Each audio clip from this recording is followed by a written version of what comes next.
Chapter 1817 City of Radiance, 2. Chapter 1817 City of Radiance, 2. This City of Radiance is a replica? So it's fake? For what purpose?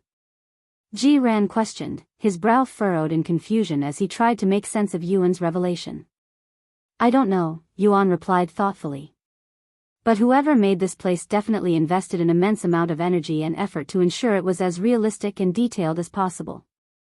What about the Immortal Monastery? Are you saying that it's also fake? Possibly, but we won't know for certain until we see it.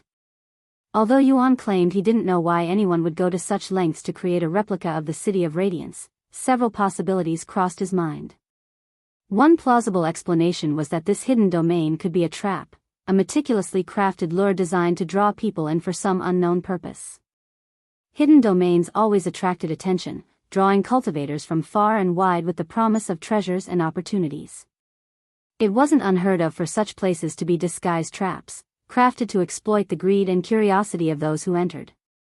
Another possibility was that the City of Radiance had been replicated simply to serve as a replacement for the original, which may have long since perished.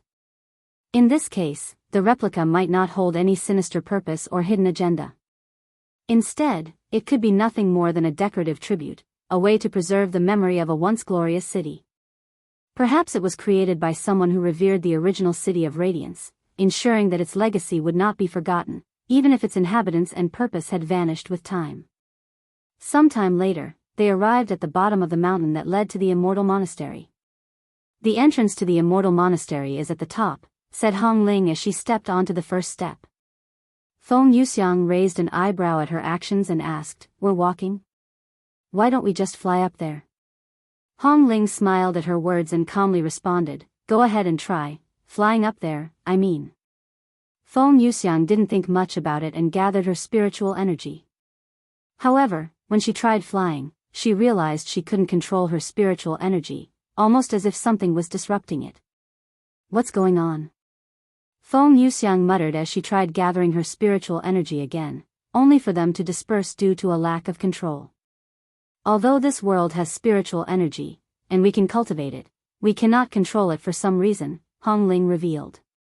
We're almost no different from mortals while we are inside the hidden domain. Seriously? Feng Yuxiang muttered. With their ability to use spiritual energy sealed, they were forced to walk up the mountain, which contained tens of thousands of steps. Fortunately, while they could not use their spiritual energy, their cultivation wasn't affected, allowing them to climb the mountain without breaking any sweat. It was mostly a chore, an inconvenience than anything. Upon reaching the peak of the mountain, they found themselves on a spacious flat surface, its layout eerily reminiscent of the peak of the Dragon's Spiral Mountain. In the distance, near the edge of the mountain, stood a massive open gate colored in gold. Above it, a grand sign displayed the words Immortal Monastery in bold, majestic script, exuding an aura of authority and timelessness. "I never thought I would see the immortal gates again," Jiran commented in a teary voice as he stared at the gates. "That's the Immortal Monastery? Where's the rest of the sect?" Shi Meili asked. "That gate is also a teleporter. It'll lead us to the Immortal Monastery once it opens," Yuan said. Hong Ling nodded and said, "Indeed, and only those with a token will be able to enter the Immortal Monastery. Everyone else will have to stay here." "There's so much more than 20,000 people here," Shi Meili remarked after scanning the area with her gaze. Despite there only being 20,000 slots available, there were more than 50,000 people at the peak of the mountain. This did not include the thousands of people searching the city. "Young master, what do you think about the gate?" "It looks real to me," Jiran asked him. Yuan narrowed his eyes at the golden gates. After a moment of silence, he said, "It definitely looks real, but I have no real way of knowing whether it's real or just another perfect replica. The only reason I knew the City of Radiance is a replica is because something I left in my living quarters at the real one was missing. However, there's nothing about the gate I can use to compare. If anything, you should be more familiar with it than me." Jiran sighed, "Unfortunately, I really can't tell. I haven't seen the Immortal Monastery since the primordial era, so my memories of it are not reliable at all. Honestly, Even if my memory was perfect, I don't think I'd be able to tell. I guess we'll only be certain once we go inside. It's extremely risky, but there's a reason why I am here, Yuan said. Well then, you guys can do whatever you want until the Immortal Monastery opens. I'll head back to my master now, Hong Ling said a moment later. All right. Thanks for the tour. Feng Yuxiang said. Once Hong Ling left, Feng Yuxiang returned to Yuan's Dantian to rest. I'll be back, Tan Songyun suddenly said. You see your friends? Yuan guessed. Something like that. Tan Songyun didn't explain further and walked away. Yuan then watched as she approached two beautiful ladies in the crowd. Hello, Senior Sister Li, Senior Sister Zhang, Tan Songyun greeted them. Oh. If it isn't Junior Sister Tan. What are you doing here? Asked one of the ladies, who was wearing a bright red robe. I'm here to participate in the hidden domain. Are you also here as participants? Tan Songyun asked, her tone polite and refined. Her demeanor was a stark contrast to how she spoke with Yuan, graceful and poised, resembling the renowned Zither goddess she had been before her heart was broken. Her words carried an air of elegance that drew the attention of those around her. Chapter 1818 Immortal Monastery. Chapter 1818 Immortal Monastery, yes. Although we weren't that interested at first, we came here after hearing about the Immortal Monastery. Believe it or not, my ancestors used to be disciples of the Immortal Monastery, at least according to the records they left behind, said the red-robed woman, who was surnamed Zhang. I decided to tag along with her since it sounded interesting, said Fairy Li. What about you, Junior Sister Tan? Where have you been lately? It's been years since we've heard from you, Fairy Zhang inquired. I went to fulfill my pact of vengeance, she calmly said. Oh. You finally found that bastard who broke your heart? Did you tear him limb from limb? Fairy Li's eyes flickered with excitement. I hope you cut off his manhood. Fairy Zhang gestured a chopping motion with her arm. Yuan's eyes widened at these ladies' viciousness that betrayed their gentle appearances. Tan Songyun shook her head and said, I found him, but the situation is much more complicated than I thought. What's so complicated about it? The man toyed with you and broke your heart. It's as simple as it gets. Tan Songyun sighed, I wish it were that simple. Don't worry. I am handling it right now. Well, it's your pact of vengeance, so we have no say in how you want to take revenge. However, if you ever need help, don't hesitate to contact us. You're Lady Weiss' favorite, after all, Fairy Li said. Can you stop saying it like that? It has a weird tone to it. But it's true. The two of you are like real sisters, Fairy Zhang remarked. Tan Songyun and these two individuals continued chatting for the next several days, with Tan Songyun recalling her experiences of the last few years without mentioning Yuan directly. Yuan and she merely sat together in silence, patiently waiting for the Immortal Monastery to open. During the next few days, numerous people approached Yuan and she hoping to acquire an entry slot. However, both of them consistently denied possessing one, calmly explaining that they were only there to spectate. While some individuals resorted to slightly aggressive questioning, they ultimately walked away without escalating the situation. Unlike in the outside world, their inability to use spiritual energy inside the hidden domain made any potential conflict far riskier. Additionally, acting like a bandit in such a public setting, surrounded by other famous cultivators, would severely tarnish their reputations. The Immortal Monastery will be opened shortly. Everyone with an entry slot, please gather before the Golden Gates. Sect leader Bao announced shortly after he appeared on the peak. Hearing this, all of the participants began gathering in front of the entrance. Feng Yuxiang emerged from Yuan's Dantian and said, Good luck, you guys. Since she wasn't participating, she had to stay outside with the others. By the way, what about Xiaohua? Feng Yuxiang asked through voice transmission. Yuan sighed, due to her status as an exile, I do not want to expose her to so many people from the upper heavens here if I don't have to. I'll see if I can enter with her first. If I can enter with my soul weapons, there's a good chance I can enter with Xiao Hua inside my dantian.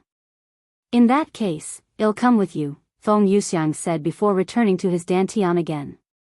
A few minutes later, the massive golden gates began to emit a profound and ancient aura.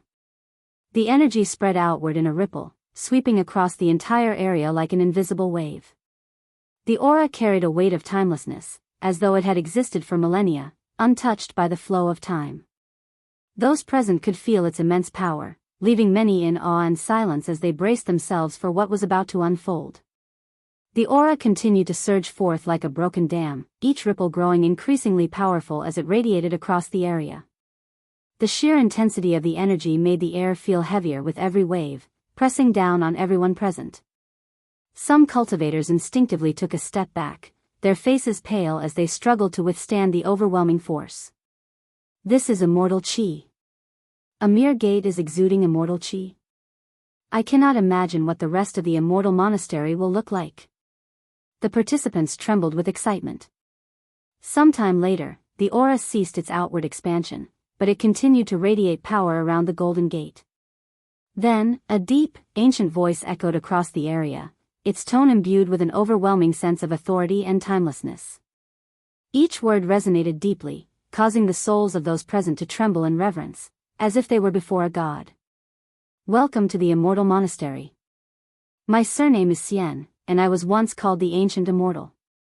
Ancient Immortal. Ji Ran exclaimed in shock after hearing this name. That's the Immortal Monastery's founder. However, this makes no sense. The ancestor died long before the sect collapsed. Why would he create a place like this? Hearing this, Yuan said, he could be an imposter for all we know. That's true. Even I don't know what the founder's voice sounds like, so this could very well be a fake. The voice continued, its tone unwavering and solemn. I created this place shortly before my death, as a safeguard in the event that the Immortal Monastery is ever destroyed or ceases to exist, as pessimistic as that might sound. If the Immortal Monastery still stands to this very day, consider this an opportunity to glimpse what life was like during its earliest days. You will also have the chance to earn rewards, powerful martial techniques, cultivation methods, treasures, and rare herbs that were available during the primordial era. However, do not think these rewards will come easily. Only by passing the trials I have created will you be deemed worthy of acquiring them. If you somehow manage to pass all of my trials, I will even allow you to inherit my legacy, which includes the Immortal Monastery. The moment these words echoed through the air, the crowd's collective breath hitched. Many swallowed hard, their eyes flickering with unmistakable greed and desire. Chapter 18-19 Entering the Immortal Monastery.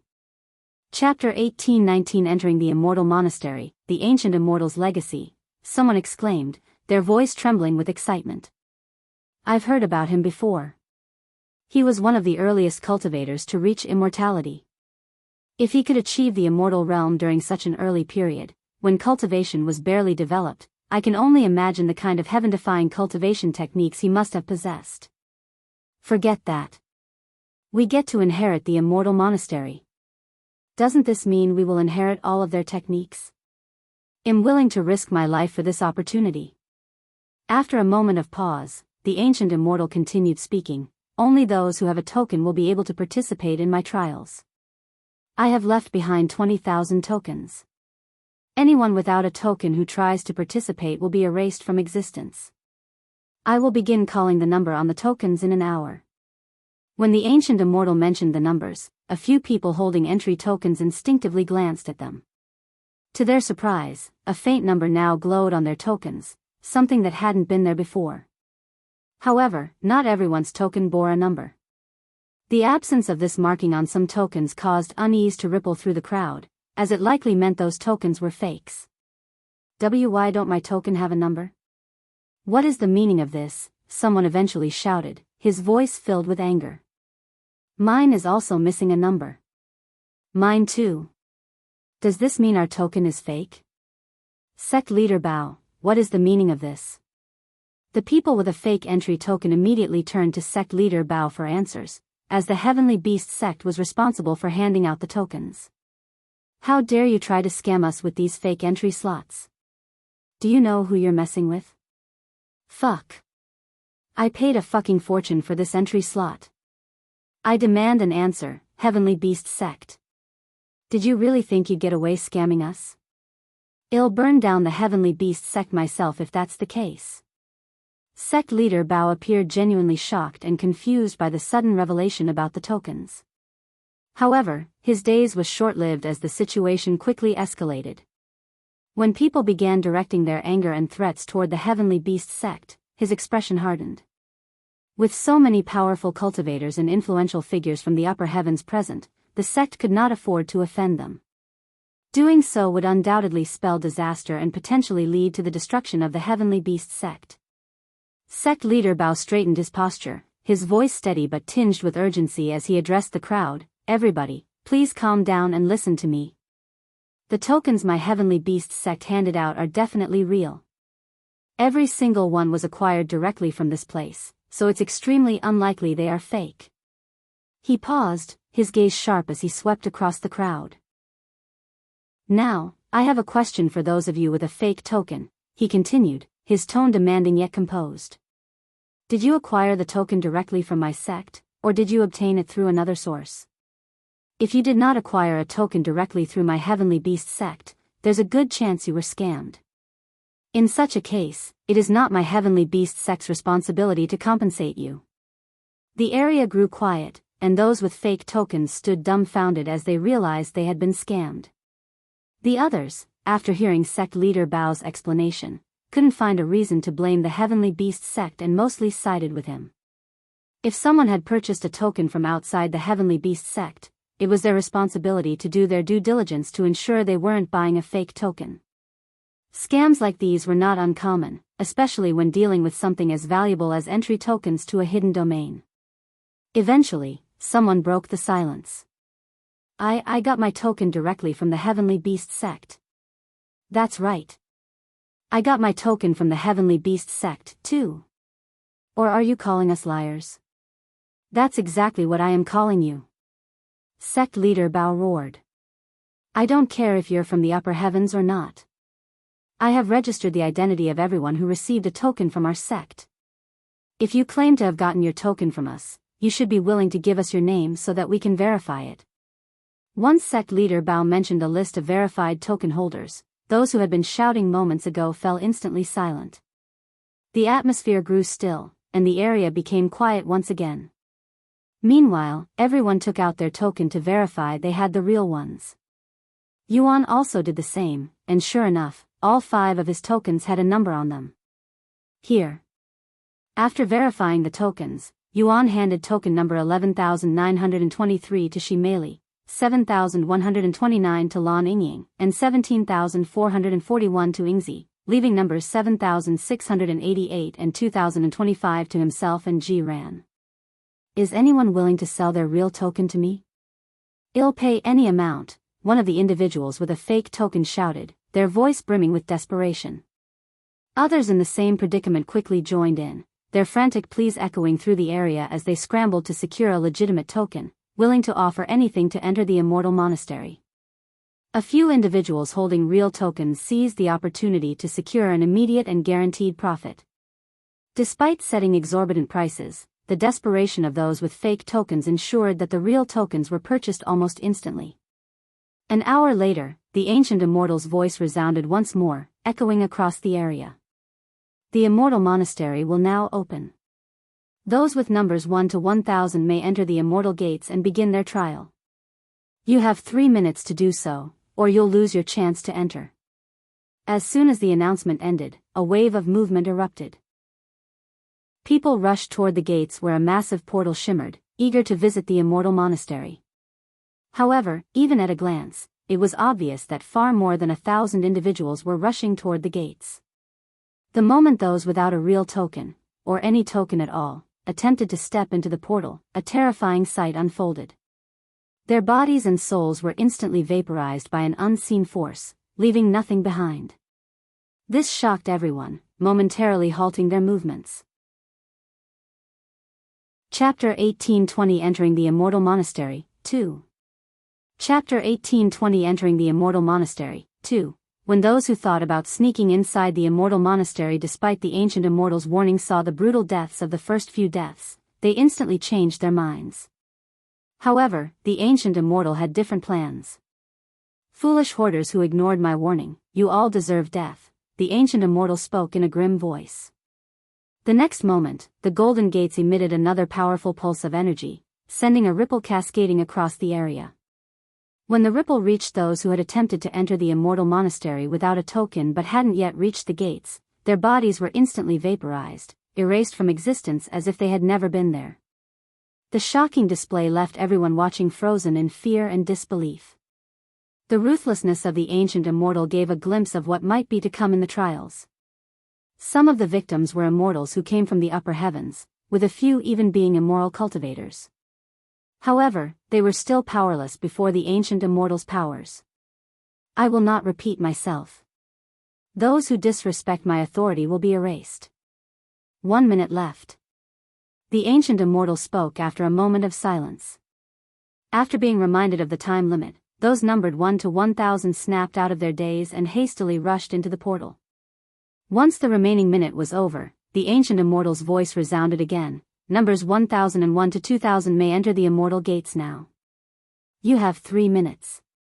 This time, the exact number of people allowed, 1,000, approached the Immortal Gates. The gruesome fate of the previous group had left an indelible impression on everyone present, and not a single person dared to attempt sneaking into the Immortal Monastery without a legitimate token. 3 minutes passed without any incident. Numbers 2001 to 3000 may enter the Immortal Gates now. You have 3 minutes. I'll send you directly to the front, Yuan said to Ji Ran, who had number 2025. Okay. I'll see you inside the Immortal Monastery, young lord. Yuan grabbed the baneful abyss and tossed it directly toward the Immortal Gates with the token. What's that? The people there first thought someone was trying to launch an attack, but the following scene shocked many people there. When the baneful abyss reached the Immortal Gates, Ji Ran emerged from the soul weapon, and his god Ascension realm aura surged forth like a tidal wave. A spirit? No, that's a physical soul. He must be a god Ascension realm cultivator. After coming out of the baneful abyss, Ji Ran didn't immediately enter the Immortal Gates. Instead, he bowed before it, almost as if paying respects to it. I can sense a familiar energy coming from you, the ancient Immortal's voice suddenly echoed. The unexpected statement startled everyone still present, including Ji Ran and Yuan. The implication behind such words, that the ancient Immortal was still conscious, perhaps even alive, sent a ripple of shock through the crowd. I remember now. This energy is from the Immortal's seal, something only disciples of the Immortal Monastery may receive. And judging by its powerful energy, you must have held a high position within the sect. State your identity, disciple. Ji Ran immediately responded, this one is called Ji Ran, and I once held the position of sect leader within the Immortal Monastery. It's an honor to be in your presence, Immortal founder. Ji Ran's words sent another wave of shock to those present. Immortal Monastery's sect leader? But the Immortal Monastery should have ceased to exist since the primordial era, someone muttered out loud. Does that mean he's from the primordial era? I have never met someone so ancient before. He's a god Ascension realm cultivator, so he has an infinite lifespan. However, even with unlimited longevity, it's incredibly rare to survive this long. The ancient Immortal's voice returned, its tone filled with intrigue. So you were a sect leader, huh? In that case, what do you seek from my trial? I wasn't sure at first, but after hearing what you said, about experiencing the Immortal Monastery in its earliest days, I decided that's what I wanted to do, Ji Ran said. I see. I have many questions, but I am not in a position to ask them now. In any case, even if you were once the sect leader of my Immortal Monastery, I will not make the trials easier for you, said the ancient Immortal. Yes. Ji Ran entered the Immortal Gates shortly after. After Ji Ran entered the Immortal Gates, the crowd's attention shifted almost immediately to Yuan. Whispers spread among the onlookers, their gazes filled with intrigue and curiosity. Yuan, who had been the one to bring Ji Ran out, now stood at the center of attention, with everyone wondering about his identity and his connection with Ran and the Immortal Monastery. Maybe he's that sect leader's disciple? So he's a disciple of the Immortal Monastery? The Immortal Monastery doesn't exist anymore. Not physically, but as long as one of its disciples remains, the Immortal Monastery is technically still alive. Many people there took note of Yuan's appearance, but due to his mask, they were only able to memorize his outer appearance and those around him. Sometime later, the ancient Immortal said, "Numbers 7001 to 8000 may enter the Immortal Gates now. You have 3 minutes." Lan Yingying and Yuan began making their way to the Immortal Gates since they were numbered 7129 and 7688. "Good luck," Shi Meili said to them. "I'll see you inside," he nodded. "You too," said Lan Yingying. Once they reached the Immortal Gates, Yuan said to Lan Yingying, "You can go inside first. I have a question for the ancient Immortal." "Okay." Lan Yingying nodded and entered the portal. Yuan then looked at the Immortal Gates and spoke, "I only have 1 token, but I am a beast tamer, and I have my servants with me. Can they enter without a token? They won't be participating in the trial, of course." Chapter 1821 Entering the Immortal Monastery, 3. Chapter 1821 Entering the Immortal Monastery, 3, A Beast Tamer, huh? "Indeed, I can sense several presences within you," the ancient Immortal responded shortly after. "You were with the Immortal Monastery's sect leader. What is your connection with the Immortal Monastery and the sect leader?" Instead of giving a response, the ancient Immortal questioned Yuan. Hearing this, Yuan decided to answer truthfully with some minor lies mixed within. "I helped the sect leader escape the Shadow Realm, a place where souls are damned to wander for eternity.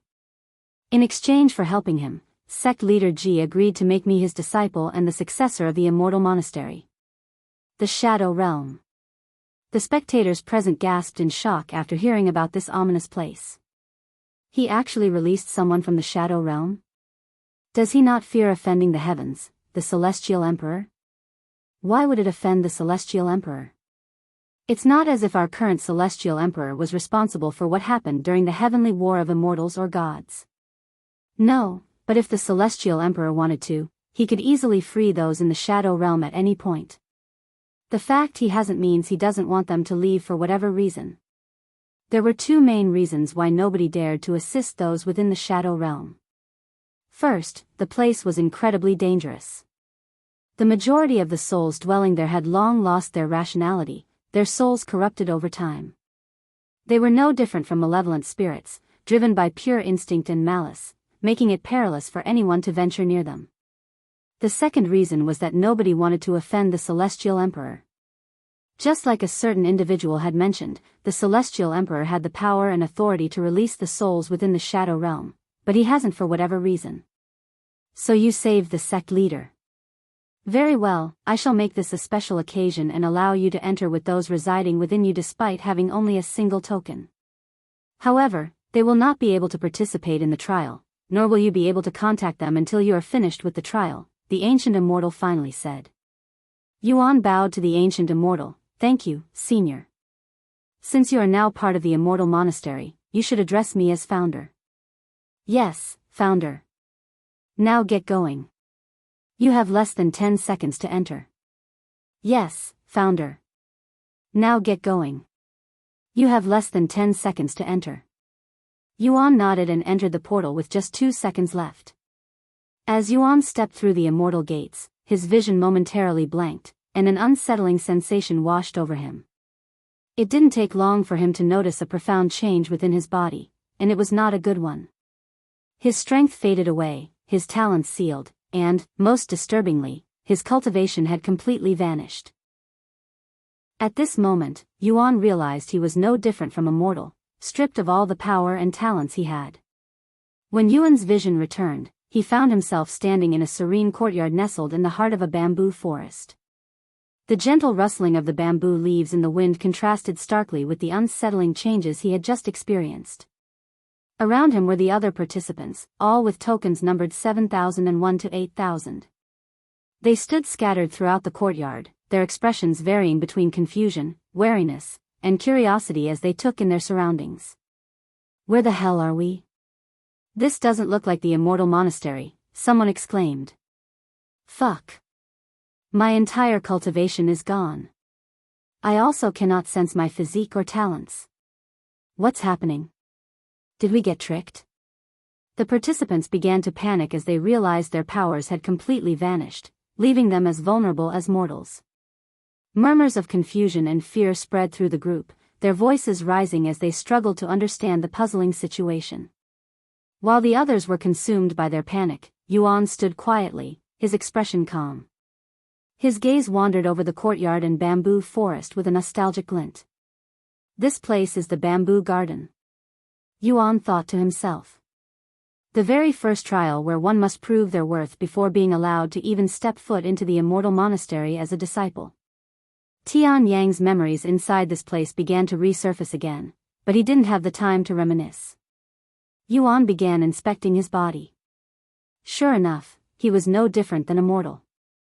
As for his connection with Feng Yuxiang and the others, he couldn't even sense them, almost as if his connection to them was completely cut off. A few minutes later, a middle-aged man wearing the Immortal Monastery's uniform appeared before the group and spoke in a commanding and authoritative tone. Shut up and listen up, you greenhorns. My surname is Zhou, and you will all address me as Senior Zhou for as long as you are here. You are currently in the bamboo garden, where you take your first steps to become a proud disciple of the Immortal Monastery. In order to be acknowledged as a disciple of the Immortal Monastery, you must first prove that you have the talents to become a cultivator. You will be given a cultivation technique after this introduction, and only when you comprehend the cultivation technique and become a cultivator are you allowed to become a disciple of the Immortal Monastery. The time limit is 4 years. If you fail to become a cultivator by then, you will be executed, so you'd best study like your life depends on it. I will now give you some time to digest everything before we continue. I am also not accepting any questions at this moment. The courtyard was eerily silent for the first several moments, with everyone trying to comprehend their situation. So this is what the ancient immortal meant by experiencing the Immortal Monastery in its earliest days, someone eventually spoke out loud. I was told the theme of the hidden domain would be roleplay. I guess this is what they meant. The trial seems a bit too easy, someone suddenly remarked. Although they have taken away our cultivation, we are still experts. It won't take more than a few days to pass this trial. Hearing this, many people nodded, agreeing with this individual. After all, even if they lost all of their cultivation, their memories and experience as cultivators remained. With this in mind, having 4 years to become a cultivator again seemed overly generous, not that anyone minded. Chapter 1822 Bamboo Garden. Chapter 1822 Bamboo Garden. Alright, enough chattering. Follow me. I will show you around the bamboo forest first, said Senior Zhou a few moments later. The group began following Senior Zhou around the bamboo garden. They started from the nearest facility, the cafeteria. This is your dining area. It will only be open 2 times a day for breakfast and dinner. In addition to studying your cultivation technique, everyone here will have a weekly quota to fill, and if you fail to meet your quota, you will be punished. What sort of quota? Someone asked. What do you think? Senior Zhou replied with a faint smirk. You're no different from servants in your current position, so you'll naturally do what servants do, from chopping and collecting bamboo to gathering water. That's the quota you'll be fulfilling. Although it sounded tedious and pointless, nobody there really paid any mind to the quota since they were confident they would earn the qualification to leave his bamboo garden very soon, with many of them aiming to become a cultivator in less than a day. The next area Senior Zhou brought them was the bamboo stream, where the servants go to wash their clothes. You'll be washing your clothes here, Senior Zhou continued, his tone nonchalant. If you're still hungry even after visiting the cafeteria, you can catch your own food a little further upstream, where fish are available. The participants stared at him, utterly dumbfounded. The thought of washing their own clothes was unthinkable. Most of them had servants who handled such mundane tasks, and others simply bought new clothes, discarding the old ones whenever they got dirty. As cultivators, none of them could imagine stooping to such laborious tasks. However, once again, they quickly reassured themselves, believing they would regain their cultivation within a day. With this confidence, they dismissed the need to concern themselves with such menial tasks. Right next to the bamboo stream stood the training hall, a modest structure where the servants would go to train their bodies. However, the training conducted here was far from the rigorous cultivation regimens the participants were accustomed to. Instead, it consisted of basic exercises designed for mortals, intended solely to strengthen the body without the aid of spiritual energy or cultivation techniques. To the participants, this hall seemed almost laughable, a stark contrast to the grand training grounds they were used to as cultivators. The training hall is open all day. Cultivation is not all about spiritual energy. You also need to strengthen your body, the foundation. Senior Zhou spoke with a profound expression on his face. A few minutes later, they arrived at a spacious area filled with neatly stacked piles of bamboo. The scent of freshly cut wood lingered in the air, mingling with the rustle of leaves from the surrounding forest. "This is where you'll hand over your quota," Senior Zhou said, gesturing to the piles. "Once you've fulfilled your quota, head to that building over there for confirmation." He pointed to a modest structure nearby, its simple design blending seamlessly with the surroundings. Senior Zhou continued the tour of the bamboo garden, a process that stretched nearly the entire day. By the time they finished, the sun was already dipping below the horizon, casting long shadows over the bamboo garden. At the very end, he brought the group to their living quarters and said, "The men's living quarters are to the right, and the women's living quarters are to the left. Although you'll be working and training with each other, you are strictly prohibited from entering each other's living quarters.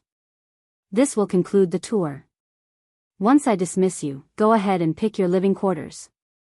They're all the same, so don't waste time looking for the best or most spacious one.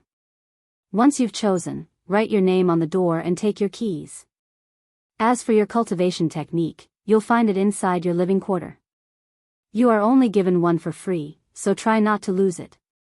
He paused, his gaze sweeping over the group to ensure they were paying attention.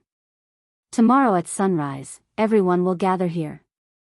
If you fail to show up, you will be considered to have deserted, which is punishable by death. If you have any questions, save them for tomorrow."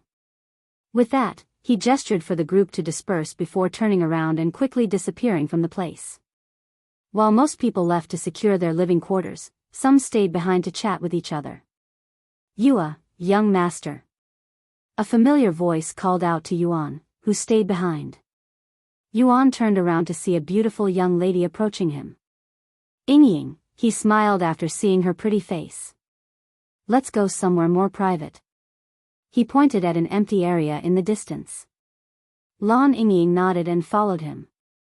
Once alone, Yuan asked, "How are you feeling?" "Very weird. With my cultivation and powers gone, it doesn't feel like I am in my own body," she said. "Can you transform?" Yuan asked. "No," she shook her head. "I also cannot feel our connection despite being beside each other. It's almost as if our connection no longer exists. I also cannot feel Feng Feng or the others' presence despite entering the Immortal Monastery with them. I have a feeling these bodies were created solely for the trial, and our real bodies are elsewhere," Yuan explained as he looked at his palm. "What should we do now?" Lan Yingying asked after digesting the situation.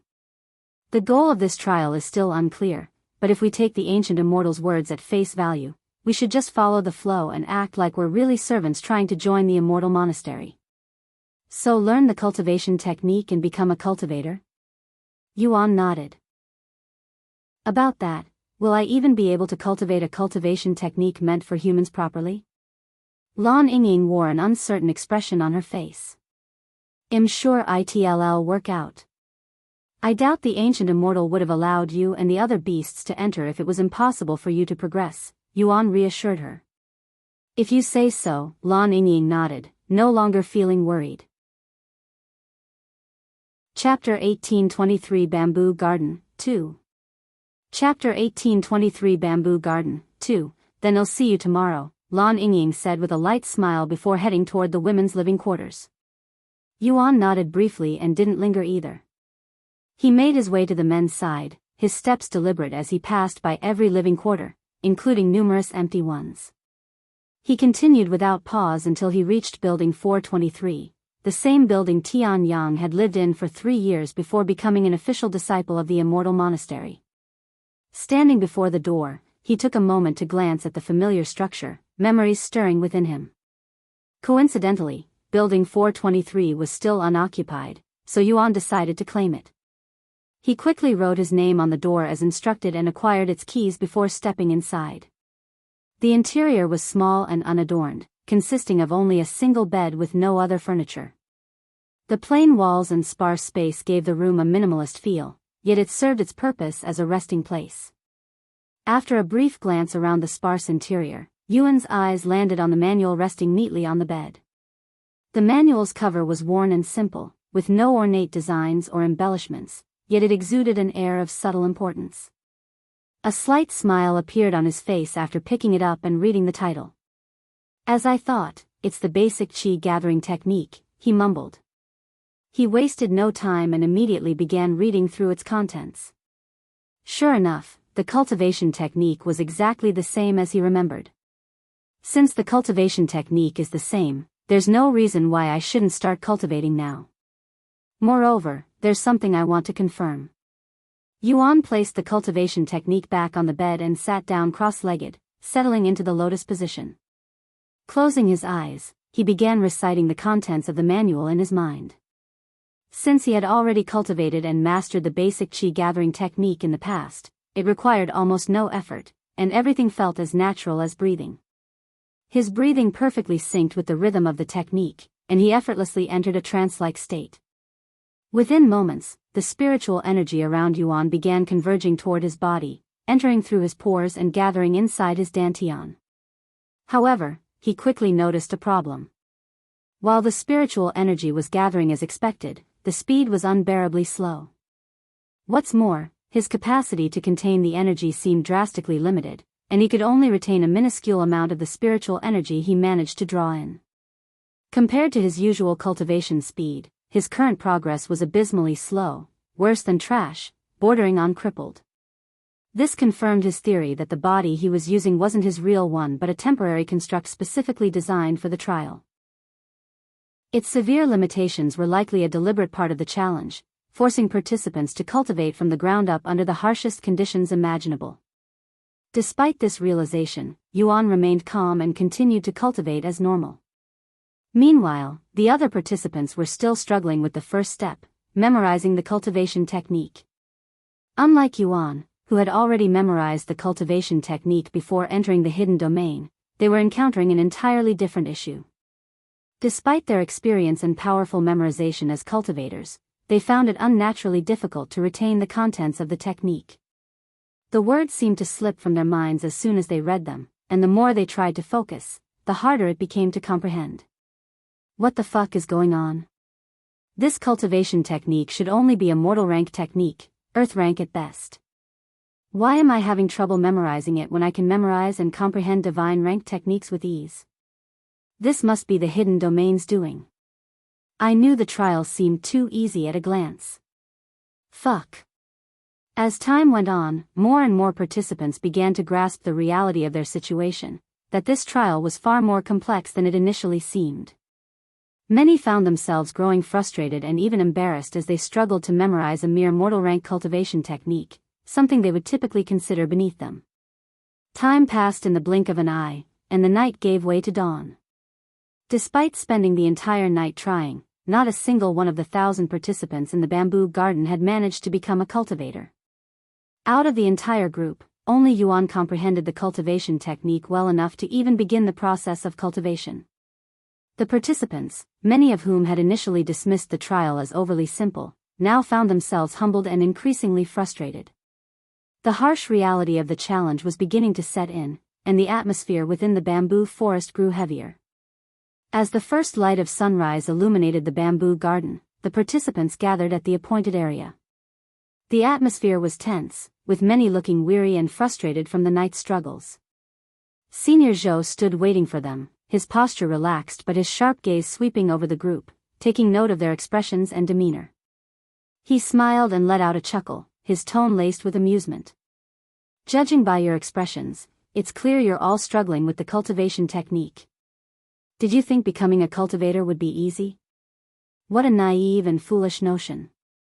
Don't worry, you have plenty of time, for years to be exact. In any case, Senior Zhou continued in a serious tone, it's time to begin your quotas. Since you're all new, well, start small.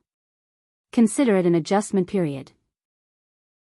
As you spend more time in this place, your quotas will increase, so it would be in your best interest to leave this place as soon as possible. For this week, everyone will be required to chop down 20 bamboo stalks and fill 2 water pots. You'll find the tools you need at the tool shed near the training hall. He glanced over the group before continuing, how you fulfill your quota is entirely up to you. You can spread it out over the course of the week or complete everything in a single day. The only thing that matters is that your quota is fulfilled by the end of the week. Those who fail to fulfill their quotas will be punished. I won't go into the details, but if you wish to know, you can find out by missing your quota. Chapter 1824 Bamboo Garden, 3. Chapter 1824 Bamboo Garden, 3. If you have any questions, now is the time to ask, Senior Zhou said as his gaze swept the crowd before him. Nothing? Good, then you can start your new life in the bamboo garden. If you have any problems, you know where to find me. Senior Zhou turned around and walked away. Afterward, most of the participants decided to return home to continue studying the cultivation technique. Yuan glanced around until his eyes landed on Lan Yingying. With a subtle tilt of his head, he gestured for her to follow him. Lan Yingying caught the signal and gave a small nod in acknowledgement before quietly following him. Together, they made their way to the same secluded spot they had used the previous day. How was your cultivation? Yuan asked her. She shook her head, I couldn't even begin. I am having trouble memorizing the technique. Trouble memorizing the technique? Yuan asked, raising his eyebrows in a puzzled manner. Since he had already memorized the cultivation technique prior to entering the hidden domain, he hadn't experienced the same struggles as the others. As a result, he was unaware of the unusual difficulty they were encountering. Although the cultivation technique is very basic at a glance and should be easy to master, I am unable to memorize it. It's almost as if something is interfering with my ability, Lan Yingying explained. Yuan then muttered, if you think about it, this trial would have been too easy if there were no restrictions since there were many powerful cultivators who entered the hidden domain. What about you? I'm guessing you've already memorized the technique? Yuan nodded, to be more precise. I already knew the cultivation technique even before we arrived at this place. I used to be a disciple of the Immortal Monastery, after all. Lan Yingying then asked, have you tried cultivating with your own cultivation technique? Yuan shook his head and said, no, I didn't even bother trying. However, judging by the atmosphere earlier, I'm willing to bet that the others have tried it and failed. Yuan's guess had been spot on. When the other participants failed to memorize the basic qi gathering technique, most attempted to bypass the issue by using their own cultivation techniques. However, they quickly discovered that while they could activate their techniques and go through the motions of cultivation, they were completely unable to absorb any spiritual energy. It was as if the spiritual energy in this world had been attuned exclusively to the basic qi gathering technique, rendering all other methods ineffective. Anyway, while I have begun cultivating, my progress is astonishingly slow. At this rate, it'll take a whole year before I gather enough spiritual energy to break through to Spirit Apprentice. Lan Yingying's eyes widened at his words. A whole year? Yes, he confirmed. I also have a feeling that all of our bodies were created equal, so we'll progress at the same rate. Lan Yingying swallowed nervously.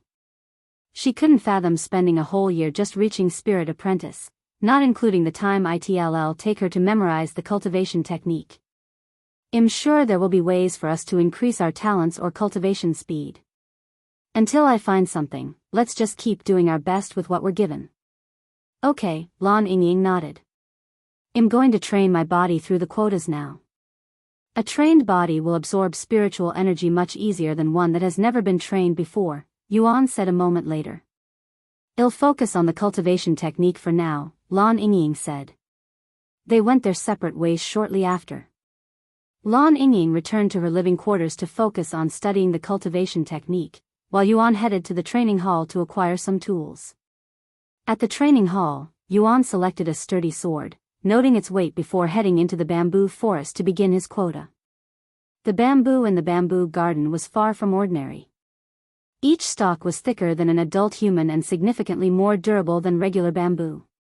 If someone attempted to chop these bamboo stalks down with a knife, it would take an entire day just to chop a single stalk, hence why Yuan went straight for the sword. As Yuan stood before a towering bamboo stalk, he couldn't help but reminisce about the first time Tian had tried to chop one of these stalks down. I was completely unaware of their durability back then, he muttered with a chuckle, the memory vivid in his mind. I nearly broke my wrist swinging an axe at one of these darn bamboos. The thought brought a small smile to his face as he gripped the sword in his hand, preparing to take his first swing. Ha! Yuan swung with all his might, the blade of the sword striking the bamboo with precision. However, the towering stalk didn't even quiver from the impact. When Yuan examined the result, he saw only a small, barely noticeable cut in the bamboo's thick surface. Meanwhile, Yuan's hand stung from the impact, and a faint ache spread through the bones in his arms. He flexed his fingers briefly to shake off the discomfort, muttering to himself, "It's tougher than I remembered." At this rate, he'd need to strike the bamboo over 100 times before cutting it down. After taking a deep breath to steady himself, Yuan went for another strike, and then another. Each swing sent stinging vibrations through his hands and arms, but he ignored the pain and persevered until he conquered the bamboo. Finally, after what felt like an eternity of effort, the sword managed to cut through the bamboo, and the towering stalk fell with a heavy crash. By the time he finished chopping his first bamboo, Yuan's arms felt like lead. The exhaustion and pain made it nearly impossible for him to lift them. With a heavy sigh, he let the sword slip from his grasp and collapsed onto his buttocks, leaning back slightly as he tried to catch his breath. His body was drenched in sweat, the sticky heat clinging to him as he sat there, staring up at the clear blue sky. Chapter 1825 Bamboo Garden, 4. Chapter 1825 Bamboo Garden, 4. After chopping down his first bamboo, Yuan had to sit still for several minutes before he even thought about moving again. I haven't felt this weak in a while. He sighed as he turned to look at the bamboo head just chopped. A moment later, Yuan reached for his sword again despite the lingering ache in his arms. With a swift motion, he chopped off a tiny piece of the bamboo. Then, without hesitation, Yuan tossed the piece of bamboo into his mouth and closed it, letting it rest on his tongue without chewing. As I thought, there is spiritual energy in this bamboo, Yuan mused to himself as he settled into the lotus posture. He began cultivating on the spot, absorbing what little spiritual energy was in the bamboo. Although he couldn't sense spiritual energy in his current state, he knew the bamboo garden was growing spiritual bamboo, a common ingredient used in alchemy during the primordial era. While the spiritual energy they contained was minuscule and would barely speed up his cultivation, he wasn't in the position to be picky. Moreover, it helped him recover his fatigue much faster, allowing him to work toward his next bamboo. Once Yuan had recovered enough energy, he picked up and dragged the first bamboo he chopped, which weighed around 15 kilograms, to the designated area where quotas were gathered and verified. After delivering the first bamboo and having it verified, Yuan returned to the bamboo garden to continue his work. Each bamboo took about an hour of effort, including the time he needed to recover in between. The repetitive process was grueling, but he persevered, chopping down 4 more bamboo stalks over the next several hours. I shouldn't have skipped breakfast. Yuan sighed, his stomach growling loudly. Although he had been absorbing spiritual energy, the majority of it was being utilized to advance his cultivation, leaving nothing to satisfy his hunger. Unfortunately, the cafeteria only operates at set times, once for breakfast and once for dinner. The time for breakfast had long since passed, leaving Yuan with limited options. He either had to wait until dinner or find his own food through other means. Yuan initially considered fishing for his meal, but after a moment of thought, he realized he didn't have the necessary tools to do so. With a sigh, he abandoned the idea and resigned himself to waiting for dinner. Returning to his living quarters, Yuan settled onto the firm bed, sat in the lotus position, and began cultivating once more. Despite the hunger gnawing at him, he focused his mind and absorbed the spiritual energy around him, which helped relieve some of his hunger. Once it was time for dinner, Yuan immediately set out for the cafeteria, eager to finally satisfy his hunger. As he stepped out of his living quarters, he noticed a stream of others leaving their homes as well, all heading in the same direction. Judging by their expressions and hurried steps, it was clear they had also skipped breakfast and endured the consequences throughout the day, much like he had. "I can't believe I'm experiencing hunger like a mortal," someone nearby muttered. "I didn't even realize it was hunger at first since it'd been so long since I experienced hunger," another voice remarked. "I thought I was sick or something. I'm actually kind of excited. This will be my first meal in 100 years, said an old man. When Yuan arrived at the cafeteria, he wasn't surprised to find it packed with people. The flavorful aroma of the food filled the air, making his stomach rumble even louder in anticipation. Without hesitation, he stepped into the line for food. Sometime later, after receiving his food, a simple meal of a bowl of white rice, some vegetables, and a single slice of meat, Yuan found an empty seat in the bustling cafeteria. He sat down quietly and began eating, savoring each bite. Despite its simplicity, the food tasted amazing, even heavenly. The meal was neither too filling nor too little, just enough to satisfy Yuan's hunger and replenish some of his energy. After finishing dinner, Yuan returned to his room to cultivate. However, unlike his usual routine of cultivating throughout the night, his current weak body didn't have the stamina to sustain such efforts, so he went to sleep when he became too tired to cultivate. The following day, Yuan visited the cafeteria first thing in the morning to eat breakfast. The cafeteria was just as packed as yesterday. Clearly, everyone had learned their lesson to not skip breakfast. After dinner, Yuan had a brief chat with Lan Yingying to talk about their progress. "I spent all of yesterday trying to memorize the cultivation technique, but I still can't make any progress," Lan Yingying said with a sigh. "That's normal. It's only been one day, after all. Don't forget, you're no longer a genius but an ordinary mortal," Yuan reminded her. "How long does it typically take a mortal to memorize a cultivation technique?" Lan Yingying inquired. "It depends, but it isn't strange for an ordinary person to take months to memorize a cultivation technique." "Months? Just to memorize a mortal rank cultivation technique?" Lan Yingying swallowed nervously. Yuan chuckled at her reaction and said, "It's not easy being ordinary and without talents, is it? Keep in mind, this is the reality most people in the world face every single day. I'll try again today. If I don't make any progress, I'll take a break and start working on my quota," she sighed a moment later. "Good luck," said Yuan. A while later, Yuan headed to the training hall to pick up his tools. However, instead of reaching for a sword, he chose 2 water buckets this time. With his body still aching from yesterday's exertions, he decided to take it easier today and focus on the simpler task of gathering water. Carrying the water buckets, he walked to the river to fill them. Once they were full, he returned to the training hall to pour the water into the pots with his house number on it. Chapter 1826 End of the first week in the bamboo garden.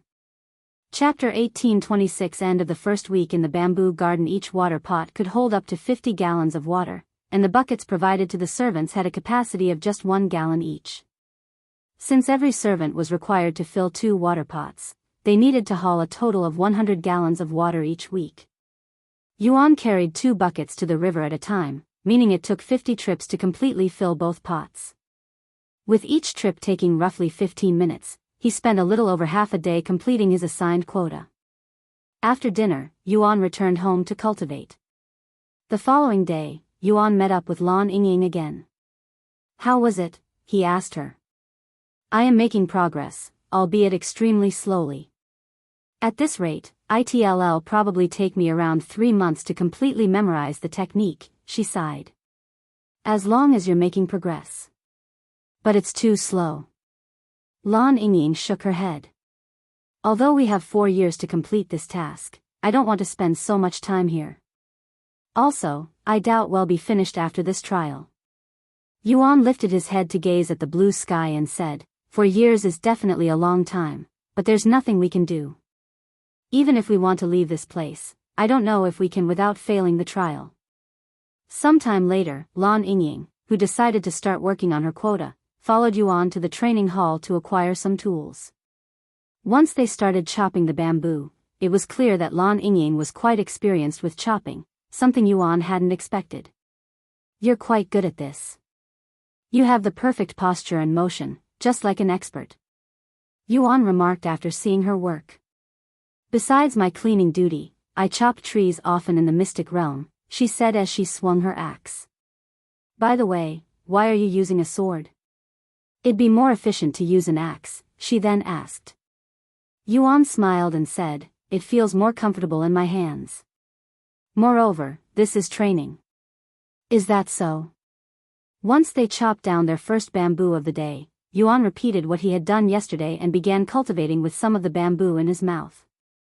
Lan Yingying raised an eyebrow at his actions. What are you doing?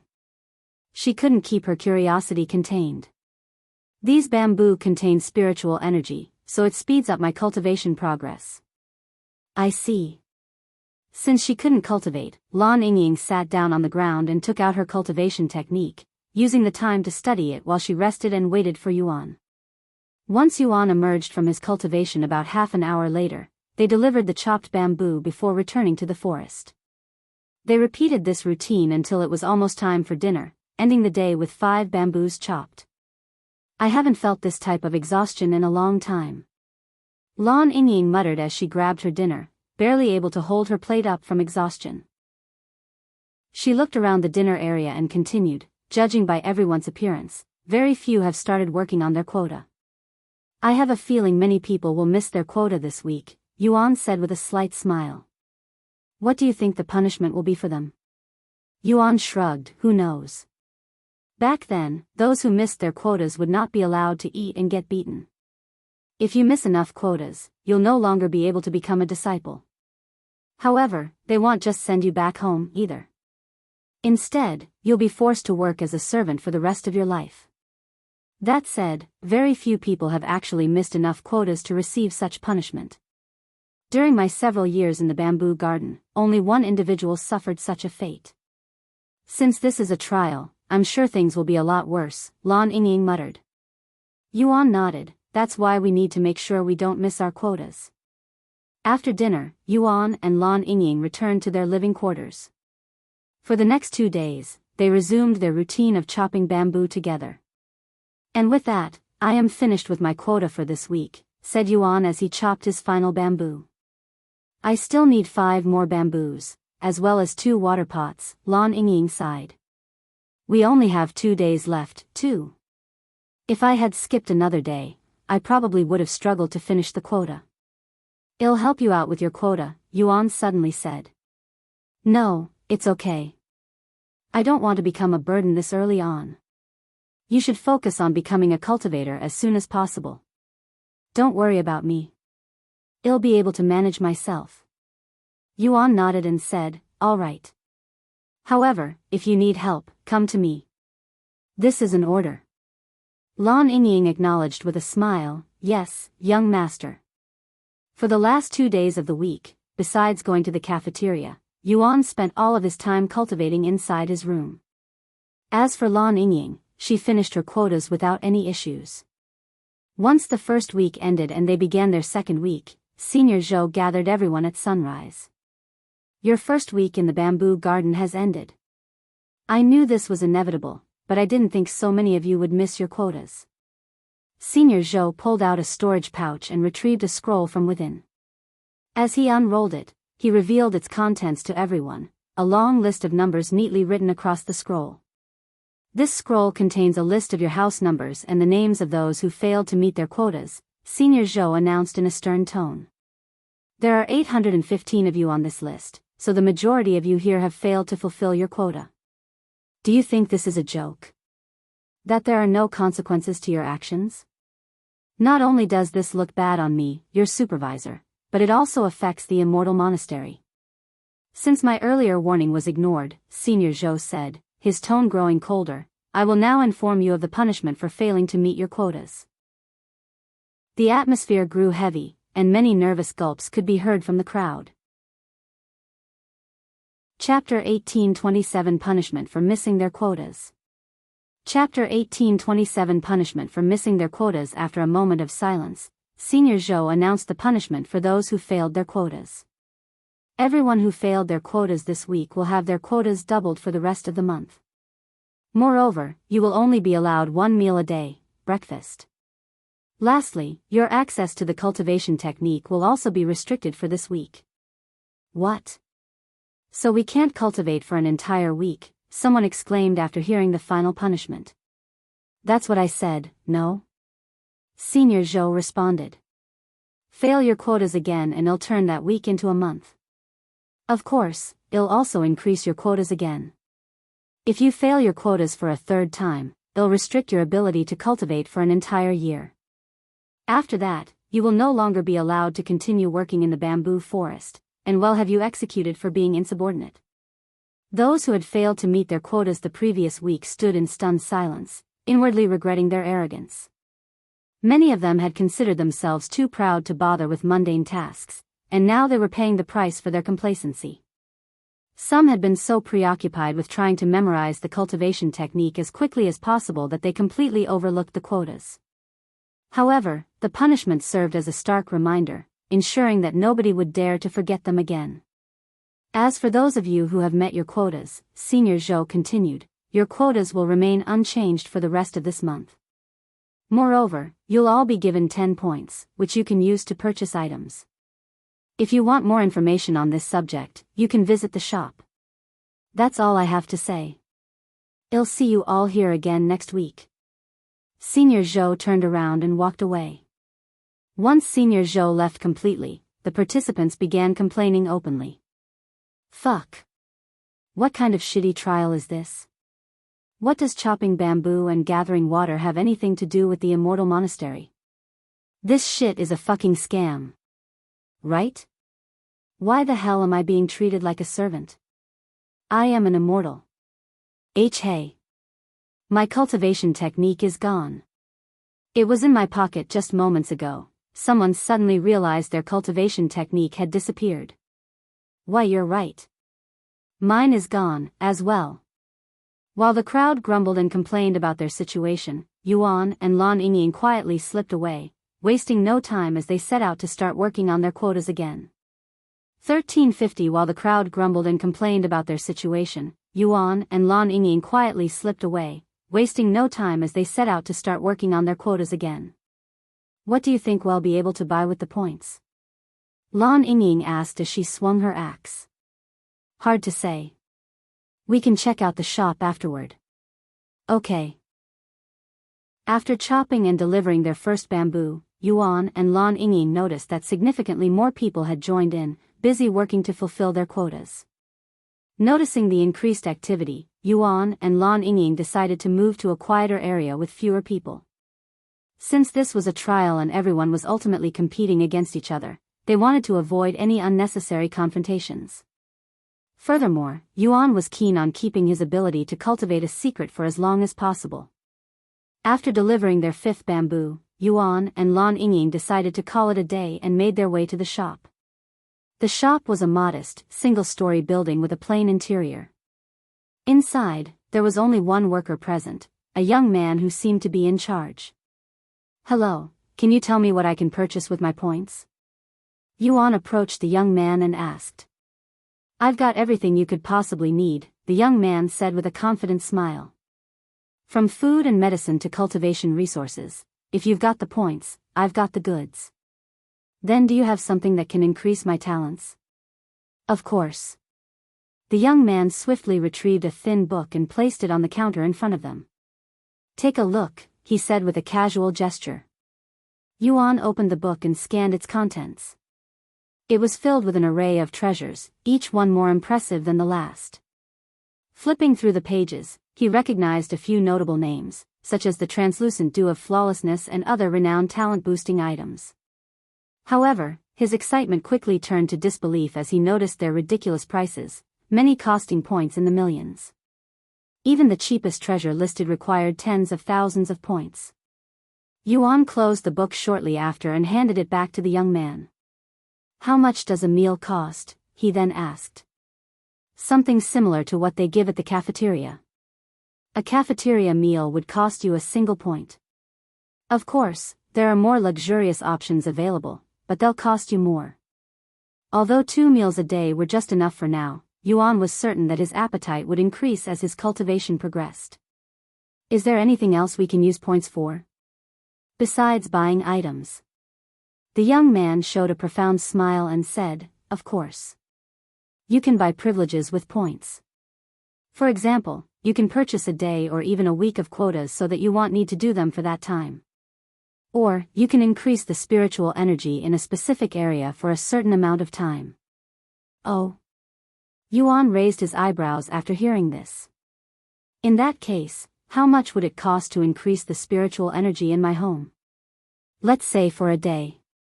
10 points a day. Yuan narrowed his eyes thoughtfully, already considering whether he should spend points to purchase a day of increased spiritual energy and test how much it could enhance his cultivation progress. A few moments later, Yuan nodded and said, all right, let me purchase a day of increased spiritual energy at my home, building 423. Very well. I have deducted 10 points from you, ID. For 23, Xiaoyang. Your home, building 423, will have increased spiritual energy for 24 hours. When would you like to use this privilege? How long can I save it for? As long as you want. Then I'll use it right after dinner. Understood. I will activate your privilege an hour after dinner hour ends, said the young man. Thanks. Yuan and Lan Yingying left the store shortly after. Chapter 1828 Privilege.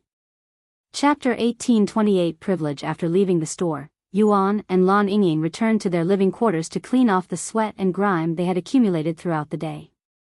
Since their buildings lacked individual bathrooms, they had to make their way to the public bathing area to wash themselves. Once they were clean and refreshed, Yuan and Lan Yingying headed to the cafeteria for dinner. This time, the atmosphere was noticeably different. Everyone there looked worn out and exhausted from spending the day working hard to meet their quotas. Of course, the number of people there was also vastly declined due to the ongoing punishment, where the majority of participants are only allowed to eat breakfast. After quickly finishing their meals, Yuan returned home and immediately began cultivating while patiently waiting for his privilege to activate. Exactly an hour after dinner, Yuan sensed a significant leap in his cultivation progress, accompanied by a sudden surge in spiritual energy around him. When he opened his eyes, he could see a faint white mist filling his room. This is even better than I anticipated, Yuan muttered to himself, a satisfied smile forming on his lips. Looks like he'll keep spending points on this privilege in the future. His gamble had paid off handsomely, and the increased spiritual energy had amplified his cultivation speed several times over. If he continued cultivating at this rate, Yuan estimated he could achieve a breakthrough to Spirit Apprentice in just 6 months, far faster than the year he initially anticipated. The following day during breakfast, Yuan revealed his progress to Lan Yingying. In that case, I'll give you my points so that you can speed your cultivation even more, Lan Yingying said. Are you sure? Even if you cannot cultivate yet, you can still save your points until you can. Lan Yingying nodded. I want to fulfill my role and be useful to you. Also, it'll benefit me if you become a cultivator faster. I'll feel safer, too. If you insist, I'll accept your offer. Thank you, Yingying. After breakfast, Yuan wasted no time and quickly returned to his living quarters to continue cultivating, as the privilege lasted until an hour after dinner. The following day, Yuan chopped 10 bamboos instead of the usual 5 since he didn't chop any yesterday. Then, Lan Yingying used her 10 points to purchase a day of increased spiritual energy at Yuan's home. Time passed in the blink of an eye, and another week had ended. This time, everyone had fulfilled their quotas. Senior Zhou was pleased with the results and said, "This is good. Continue behaving and we won't have any problems. Unless someone misses their quotas or I have something to announce, we won't need to meet every week." Senior Zhou dismissed everyone and quickly disappeared. Afterward, everyone went to get breakfast. During breakfast, Yuan noticed that nearly everyone seemed to be discussing the same topic. Did you hear? We can use our points to speed up our memorization process. What? How much does it cost? And how effective is it? It costs 2 points per page, and it guarantees that we can memorize a page in a day. There are 40 pages in the cultivation technique. So 80 points in total, huh? That's 8 weeks of quotas. If you don't try to memorize the cultivation technique yourself, you'd need to spend the full amount. I have already memorized 6 pages by myself, so I saved 12 points so far.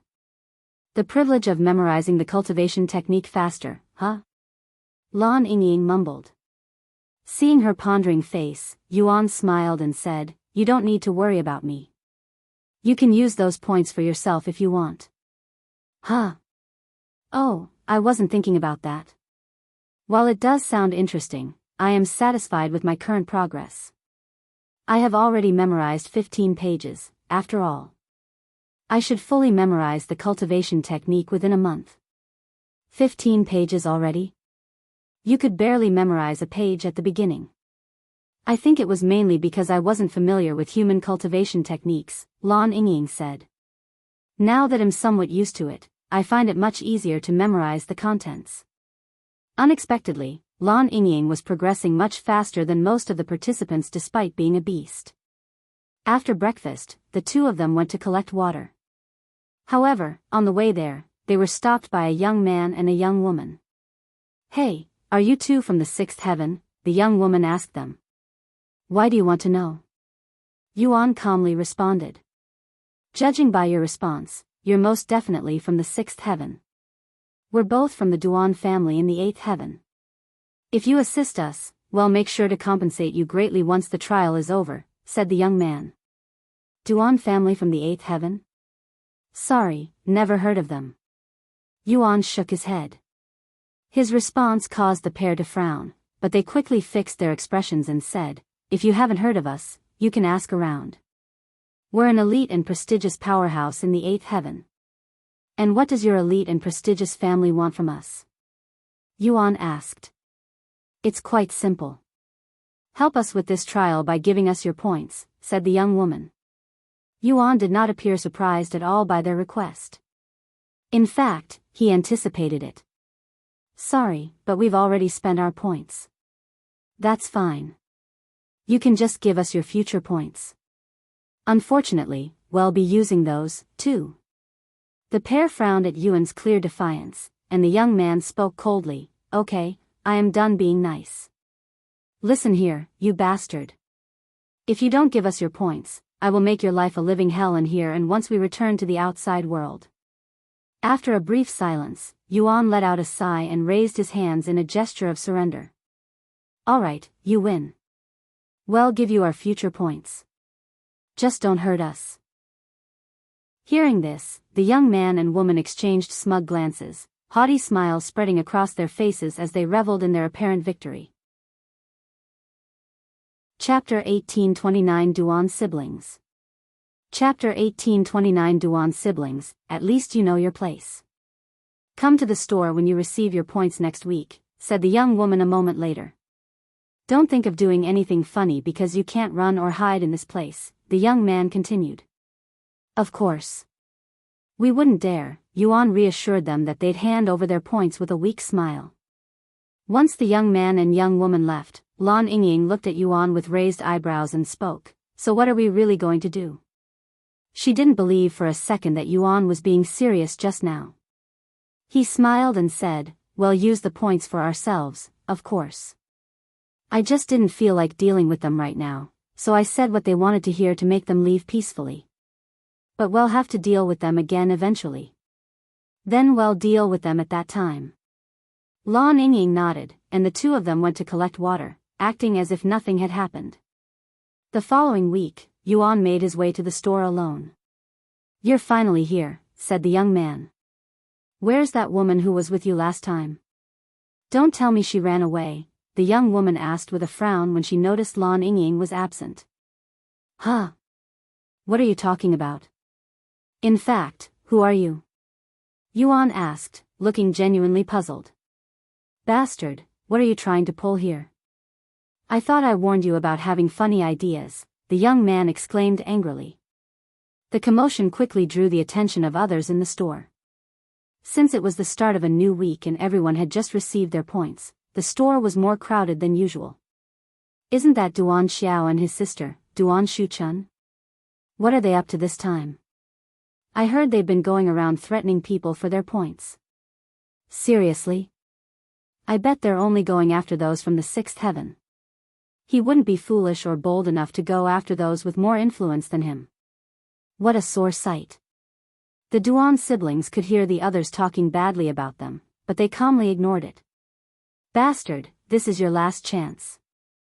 Hand over your points, and well pretend nothing happened today, Duan Xiao said, his expression growing increasingly aggressive. Without uttering a single word, Yuan began walking toward Duan Xiao with a calm yet deliberate demeanor. The moment he was within arm's reach, Yuan moved swiftly and with precision, extending his hands in a fluid motion to grasp Duan Xiao's neck firmly. The sudden and bold action left everyone in the store utterly stunned, their eyes widening in shock at the unexpected turn of events. What do you think you're doing to my brother? Are you courting death? Hurry and let him go. Duan Shuchun exclaimed in a panicked voice. Yuan paid no attention to her protests and slowly hoisted Duan Xiao's body into the air. Though he wasn't a cultivator yet, the spiritual energy he had absorbed had greatly enhanced his physical strength, enough to overpower the other participants with little effort. Knowing your character, you're most likely one of those being punished for missing their first week's quotas. In fact, I am willing to bet all of my points on it. Why are you trying to be a gangster when you should be focusing on fulfilling your quota? Why you've managed to become a cultivator already? Duan Xiao muttered in disbelief. If I were a cultivator, I would have already long left this place. Why would I subject myself to such mundane chores like some servant? Yuan sneered. What are you going to do to me? If you dare to injure me, my family will come after you. I don't know. I could break one of your arms and legs so you won't be able to finish your quotas, or I can just kill you right now. Yuan listed his options out loud, dumbfounding the spectators. Duan Xiao's body trembled uncontrollably, his face pale and his expression consumed by sheer dread. Please spare him. Duan Shuchun grabbed his arm and begged. We won't bother you again. We swear it. Humph, Yuan coldly sneered before tossing Duan Xiao aside like trash. There might be a punishment for killing others, so I'll spare you this time. However, if you ever dare to appear before me again, I'll kill you, regardless of the punishment. Duan Xiao wanted to respond, but he was busy coughing and gasping for air. Also, don't even bother trying to threaten me with your background. After all, I never said that I came from the sixth heaven. That was only your assumption. Duan Xiao's eyes widened after realizing his mistake. You can leave now, Yuan said to them and turned around, no longer bothering with them. The Duan siblings could only grit their teeth and leave the store, feeling embarrassed and humiliated by the whole ordeal. This is not the end. Just you wait. It'll definitely make you pay for this humiliation tenfold. Duan Xiao muttered in a low voice as he walked away. Sometime later, Yuan approached the young man working at the store and purchased another day of improved spiritual energy for 10 points. The usual privilege. Sure thing, ID 423. As Yuan walked out of the store, he was intercepted by several individuals. However, their demeanor didn't seem hostile. Instead, they appeared curious. Excuse me. We apologize for bothering you, but we have to ask, how did you become so strong without becoming a cultivator? Everyone here should have started on the same playing field. Of course, we're willing to compensate you with points for the information. Yuan then responded, there's no secret. I just happened to progress a little faster than everyone. Despite saying that, it did not convince the people before him, who argued, you must be doing something different. Did you purchase a unique privilege? One that allows you to strengthen your body? Please, I'm willing to pay you 10 points if it helps me get stronger. Chapter 1830 Small Groups. Chapter 1830 Small Groups. There's really no secret, Yuan said, shaking his head. If you don't want to believe me, there's nothing I can do. He glanced at them briefly before adding, now, if you'll excuse me, I have to go work on my quotas. Without waiting for a response or giving them a chance to press further, Yuan turned and walked away, leaving the group behind.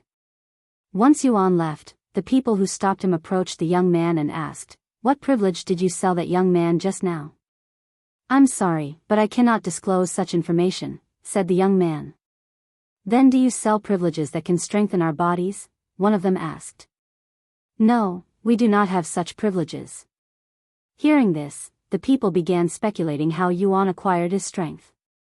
Although he is not a cultivator, he didn't say that he hadn't started cultivating. There's a good chance he's already fully memorized the cultivation technique and began cultivating. That would explain his overwhelming strength. That's quite hard to believe, honestly. It's only been 3 weeks since we arrived at the hidden domain. Most of us have barely memorized 10 pages, let alone the whole thing, and I do not believe he's more talented than all of us. Even if he used all of his points to memorize the cultivation technique quicker, I doubt he has enough to fully memorize the technique. What if he had help from others? With enough assistance, any of us could afford it. Even if that's the case and he had enough points, he'd still need a day to memorize a single page. Moreover, to achieve that level of strength, he must have cultivated for some time. None of this is adding up. Let's forget about how he achieved his strength for now. Do we even know his identity? I recognize most people in this bamboo garden, but I don't recognize him at all. Nope, I have never seen him before. I don't even recall seeing him entering the hidden domain, and I entered later than most. These people were now more intrigued by Yuan's background than by the source of his strength, and they decided to pay more attention to him from this moment forth. Meanwhile, after leaving the store, Yuan reunited with Lan Yingying to continue chopping bamboo. Thanks to his significantly enhanced strength from cultivating, he was now able to effortlessly chop down 20 bamboo stalks in a single day, far surpassing his previous efforts. Did anything happen at the store? Lan Yingying asked him as they worked. A little. I threatened those 2 idiots, so they probably won't be bothering us for some time. Only for some time? So they'll be back? Idiots like them tend to return once they regain their confidence. However, if they do, I won't let them go a second time. I only let them go with a warning this time because there might be consequences for hurting other participants. Once I become a cultivator, that should no longer be an issue. Are you close to reaching Spirit Apprentice? Lan Yingying asked. Yuan nodded. Yes, I should reach Spirit Apprentice in 2 weeks, right at the end of the punishment period. Are you going to immediately join the Immortal Monastery after becoming a cultivator? She then asked. And leave you here alone? No, I won't do that. But, no buts. I will stay here until I am certain of your safety. Lan Yingying understood Yuan well enough to know there was no point in trying to change his mind, so she chose to accept it. While she felt a bit frustrated with herself for slowing him down, a small part of her was also happy that he was going to stay by her side. After dinner, Yuan returned to his living quarters and began his cultivation, and for the rest of the week, he would only emerge from his room to eat breakfast and dinner with Lan Yingying since he had already finished his quota. Time flew by, and before they knew it, 2 weeks had passed. During this time, more and more people started working together, forming small groups. Yuan was approached by many people, as his reputation had long spread, but he refused to join anyone. When these people failed to recruit Yuan, they went after Lan Yingying since she was the closest to him. When Lan Yingying told Yuan about this, he actually advised her to join a group. After all, he'd feel more at ease if she had a group in case he was forced to leave after becoming a cultivator. Lan Yingying took Yuan's advice and joined a small group with 2 other female participants, both of whom were also divine beasts. What is your relationship with Xiaoyang? I always see the 2 of you together, asked by Xian, who was an earth-sundering rock from the 7th heaven. I am the young master's contracted beast. He's a beast tamer, said Lan Yingying. What family is he from? Asked the other beast in the group, a young phoenix named Yan Yiling. She was from a phoenix clan in the 8th heaven. He's actually from a hidden family, so even I don't know what his real background is. Seriously? What made you form a contract with him? I wouldn't be able to trust someone I know nothing about. I don't care about his family background since I know the young master himself very well. After all, I formed a contract with him, not his family. The young master saved not only my life but also my family's as well. I am forever in debt to him. What about the two of you? Have you ever thought about forming a contract? Lan Yingying then asked. Of course not. My family would kill me if I formed a contract with humans, Yan Yiling said, her expression twisting with disgust at the very thought. We phoenixes are far too proud to degrade ourselves like that. Even those with weaker bloodlines wouldn't consider such a thing. I've thought about it before, but I never seriously considered it, Bai Zian said calmly.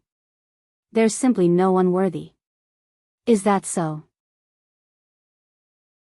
Chapter 1831 10,000 points. Chapter 1831 10,000 points. While Lan Yingying was chatting with her new friends, Yuan was on the verge of becoming a cultivator inside his room. After dedicating just over a month to cultivation and using every single point he had, along with Lan Yingying's points, to enhance the spiritual energy around him, Yuan finally absorbed enough to attempt a breakthrough. However, simply accumulating enough spiritual energy didn't guarantee a successful breakthrough. Without sufficient talent or understanding, there was a significant chance that one would need multiple attempts to succeed.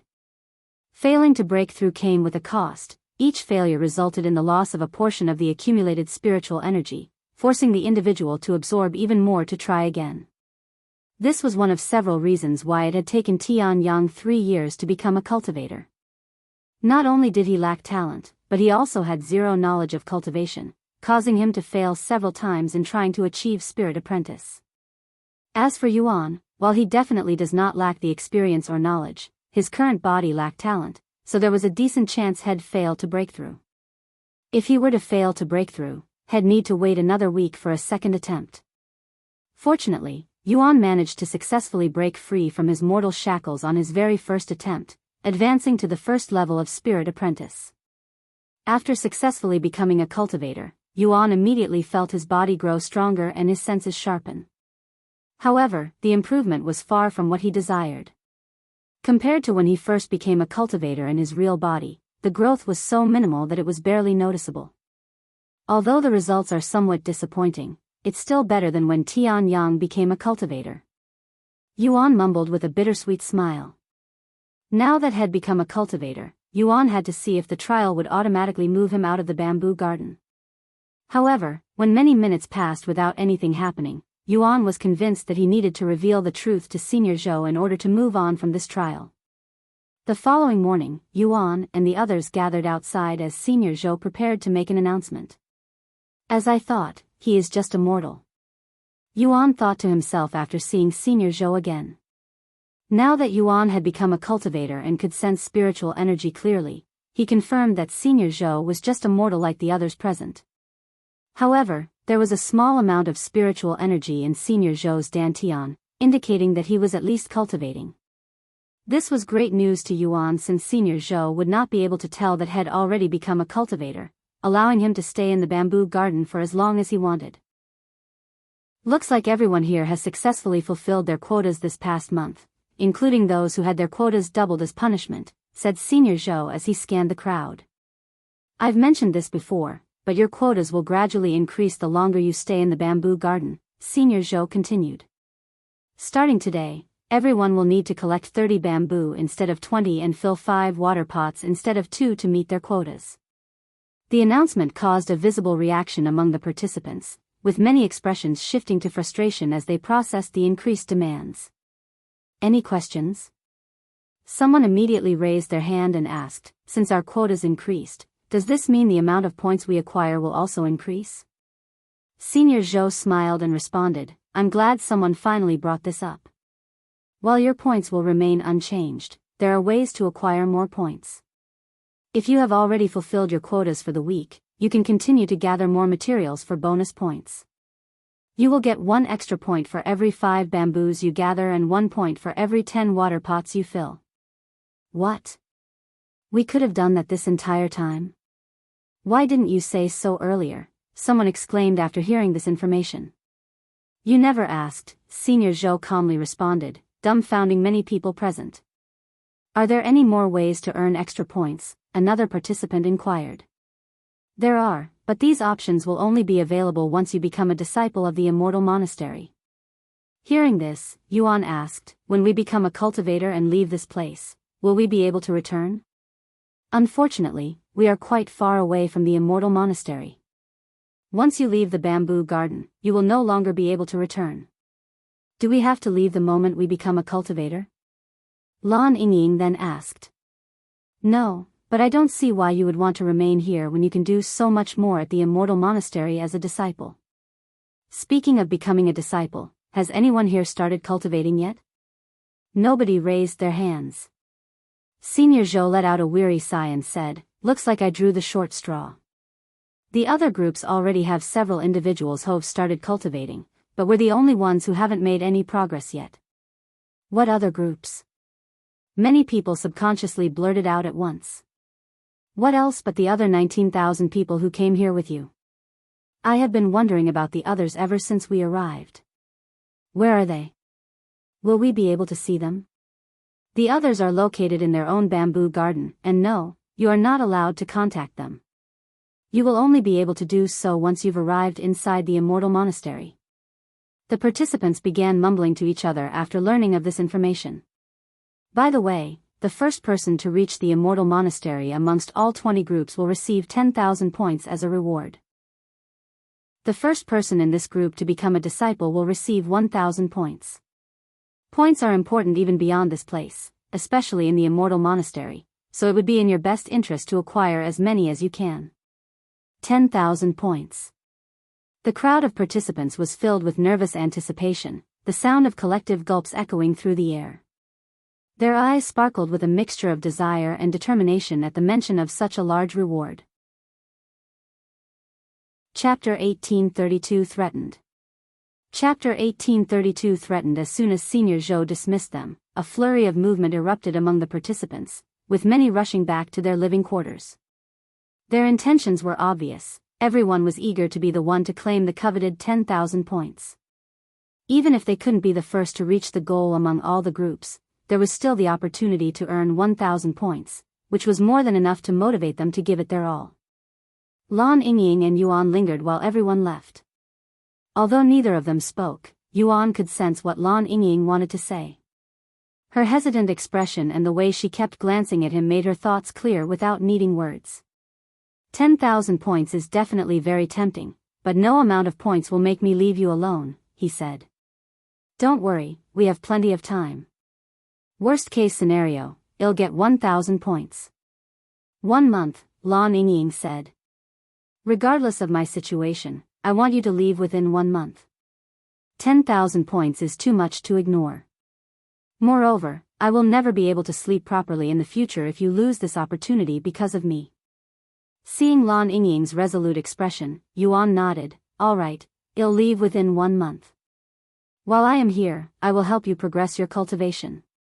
Shortly afterward, he and Lan Yingying set off to the forest to begin their work. Now that Yuan had become a cultivator, chopping bamboo required far less effort, enabling him to earn bonus points without tiring himself out. When Yuan first started, it had taken him over 100 strikes to chop down a single stalk of bamboo. Now, thanks to his enhanced strength, he could bring them down with just 3 to 4 strikes, making the task significantly faster. In just half an hour, Yuan completed his weekly quota for the bamboo, as well as Lan Yingying's portion. I'll continue chopping bamboo since it's far more efficient than fetching water, Yuan said to Lan Yingying. All right. I'll go finish our water quotas while you chop bamboo, said Lan Yingying. By the end of the day, Yuan had chopped down an impressive 250 additional bamboo, earning himself 50 bonus points. He was cutting them down so quickly that the process of transporting and getting them verified took more time than the chopping itself. After dinner, Yuan went to the store and asked, do you sell storage pouches or spatial rings? He'd rather invest some points into storage pouches to save time, which would allow him to earn more points. We do sell storage pouches and spatial rings. Here are the prices.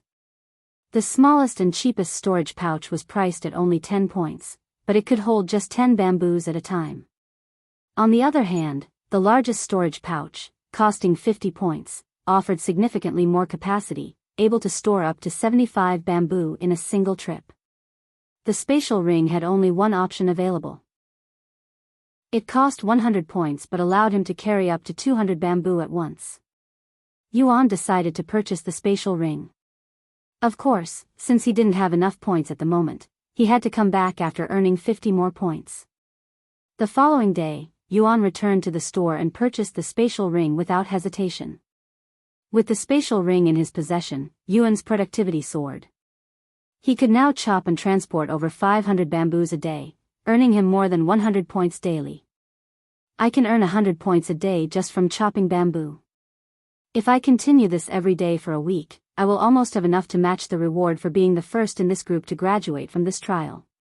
Realizing this, Yuan wondered if he should even bother being the first to leave early. Of course, there was also the possibility that there may be other rewards for being the first to become a disciple, something Senior Zhou might fail to mention or purposefully didn't disclose.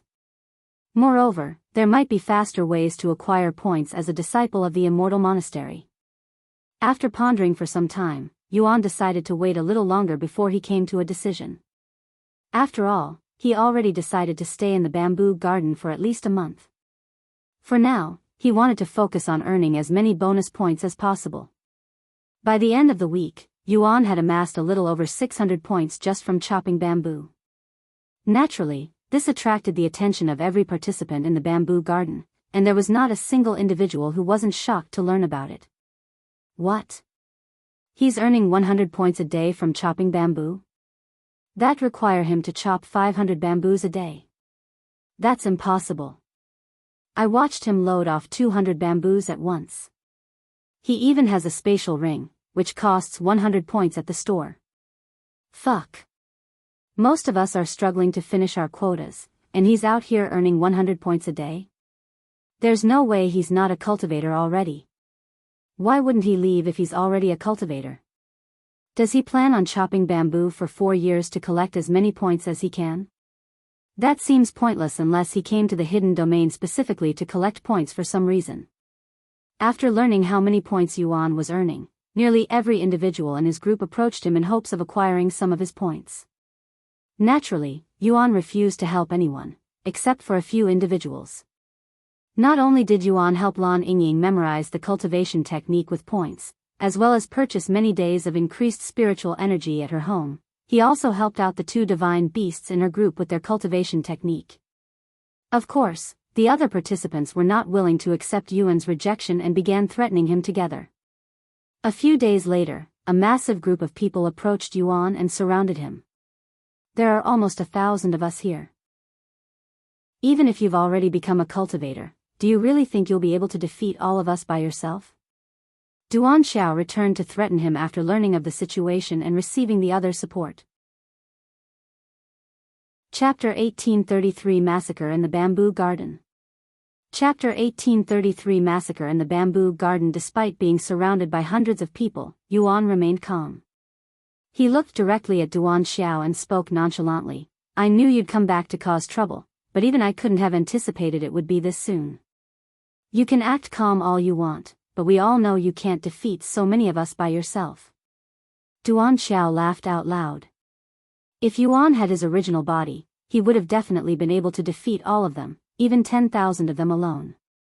However, his current body lacked the talent and abilities his original body possessed, so Duan Xiao was right. Even if Yuan was a cultivator and his opponents were mere mortals, he would not have the energy to defeat so many at once. Moreover, these mortals had vast experience as cultivators, and some had also started cultivating, so they were more powerful than ordinary mortals who had never cultivated before. Fortunately, he didn't need to defeat all of them. Yuan was confident that he'd only need to kill some of them to scare away the rest. After all, no matter if one is a mortal or cultivator, everyone fears death. I will give everyone here a chance to walk away. Otherwise, don't blame my sword for not having eyes, said Yuan as he retrieved 2 swords from his spatial ring, wielding one in each hand. These 2 swords were different from the ones acquired from the training hall. It was much sharper, even emitting a profound aura. Even as mortals, the participants immediately recognized the swords as spirit-grade treasures. Yuan had purchased the swords shortly after buying his spatial ring, paying 50 points for each. Ever since Yuan noticed that he was drawing the attention of others, he became aware of the possibility that some might try to cause trouble for him. His rapid progress and success were bound to stir jealousy and ulterior motives among the participants. I knew something like this would happen, so I took the liberty to prepare myself beforehand. I will not hesitate to slay anyone who threatens me. You have 3 seconds to decide whether you want to die today or live to continue the trial. Upon hearing Yuan's words, many participants left Duan Xiao's group, about 30%, as they were not willing to risk their lives. Moreover, even if they weren't part of the group, they would still benefit from Yuan's death if the others managed to defeat him. Duan Xiao frowned upon seeing so many people leave the formation. You cowardly bastards. Don't think you'll get away scot-free. Well, take care of everyone that left once we take care of him. Duan Xiao roared. Hearing this, some of the people who left returned to the formation. The rest were willing to take the risk. Your time is over. I'll start with you, Yuan spoke as he dashed at Duan Xiao, who was the closest to him. Seeing the attack coming, Duan Xiao hastily raised the sword he had taken from the training hall to block Yuan's strike. However, Yuan's spirit-grade sword effortlessly sliced through Duan Xiao's weapon before cutting one of his arms. Ah! Duan Xiao screamed in pain as blood sprayed from his wound. Yuan ignored his screaming and swung his other sword, decapitating Duan Xiao before the others could even react. No. Brother. Duan Shuchun screamed in terror after seeing Duan Xiao being slain before her eyes. Duan Xiao's death jolted everyone out of their daze, and without hesitation, they began attacking Yuan with their weapons. Yuan didn't hesitate to fight back, meeting the onslaught head-on. His superior strength, speed, and stamina gave him the edge, allowing him to overwhelm his opponents one by one with ease. However, as formidable as Yuan was, he was still just one person facing hundreds.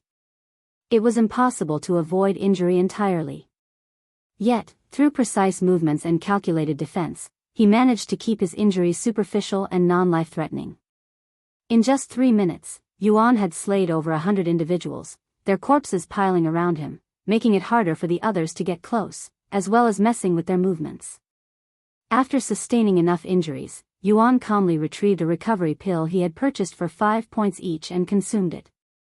Within moments, his wounds began to heal, and his stamina was restored, leaving him revitalized and ready to continue the fight. That's ridiculous, the participants exclaimed in disbelief, watching as Yuan recovered right before their eyes. Their hopes of overpowering him with numbers plummeted rapidly, replaced by a growing sense of despair and frustration.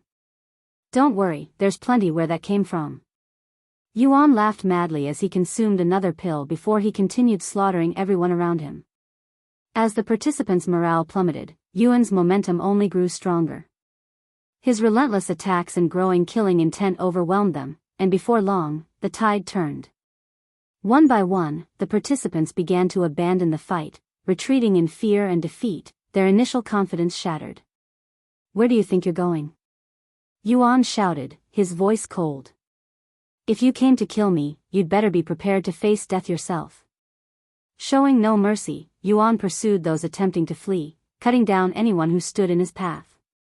Please. I came from the 9th. My Yi family will not forgive if you. Do you have any idea what you're doing? Stop. Stop this madness. We were wrong. Have mercy. Yuan showed no hesitation, cutting down his opponents without regard for their backgrounds or pleas. Like a relentless force of nature, reminiscent of his days as the evil god, he swung his sword madly, each strike claiming a life. By the time he stopped, over 90% of the group had been slaughtered, their bodies strewn across the area outside the living quarters. The ground was soaked with blood, forming a gruesome pond that bore witness to the carnage. The once bustling space was now a haunting scene of silence and death. What in heaven's name happened here? Senior Zhou arrived at the scene just as Yuan ended his slaughter, his face filled with shock and terror. Chapter 1834 Massacre in the Bamboo Garden, 2. Chapter 1834 Massacre in the Bamboo Garden, 2. When Senior Zhou arrived at the scene, he was immediately struck by an overwhelming sense of fear, unlike anything he had ever experienced. The sight of the piled corpses and the thick, metallic stench of blood in the air hit him like a wave. His stomach churned violently, and he fell to his knees, vomiting everything he had eaten as the grisly reality of the massacre set in. They ganged up and threatened me, so I killed them in self-defense. Is that an issue? Yuan asked in a nonchalant voice, acting like he'd only killed a few insects. I expected some casualties from infighting, Senior Zhou said with a heavy sigh, his voice tinged with frustration and disbelief. But you killed nearly everyone in Group 8. He rubbed his temples in a stressed manner, as though trying to process the sheer scale of the slaughter that had unfolded before him. Whatever. It's not against the rules to kill other participants, and it's not like I can punish you, who is already qualified to be a disciple. So, when will you enter the Immortal Monastery? Once I take care of those that got away, Yuan calmly responded. A few individuals had gotten away due to the sheer amount of people he had to fight, but had already made up his mind to kill everyone who ganged up on him. You're still going to kill more? Senior Zhou was speechless, but there was truly nothing he could do. Once a servant qualified to be a disciple, even if they hadn't become a disciple yet, they were automatically above his authority, so Yuan could kill everyone in the bamboo garden and nothing would happen to him. Yuan left the scene shortly after, determined to hunt down those who had managed to escape. Those who had backed out of the fight early let out sighs of relief as they realized Yuan was ignoring them.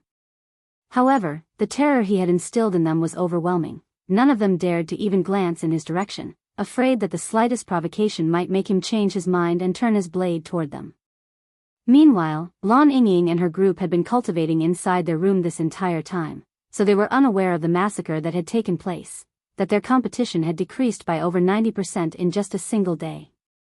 After eliminating the remaining threats, at least those who weren't hiding inside their homes, Yuan calmly returned to the forest and resumed chopping bamboo, as if the earlier carnage had been nothing more than a passing inconvenience. By the time Yuan returned, all traces of the massacre had vanished. The corpses were gone, and even the blood-soaked soil appeared completely untouched, as if it had never been disturbed. At dinner, Lan Yingying looked around with raised eyebrows. Did something happen? There's hardly anyone here, Lan Yingying asked Yuan.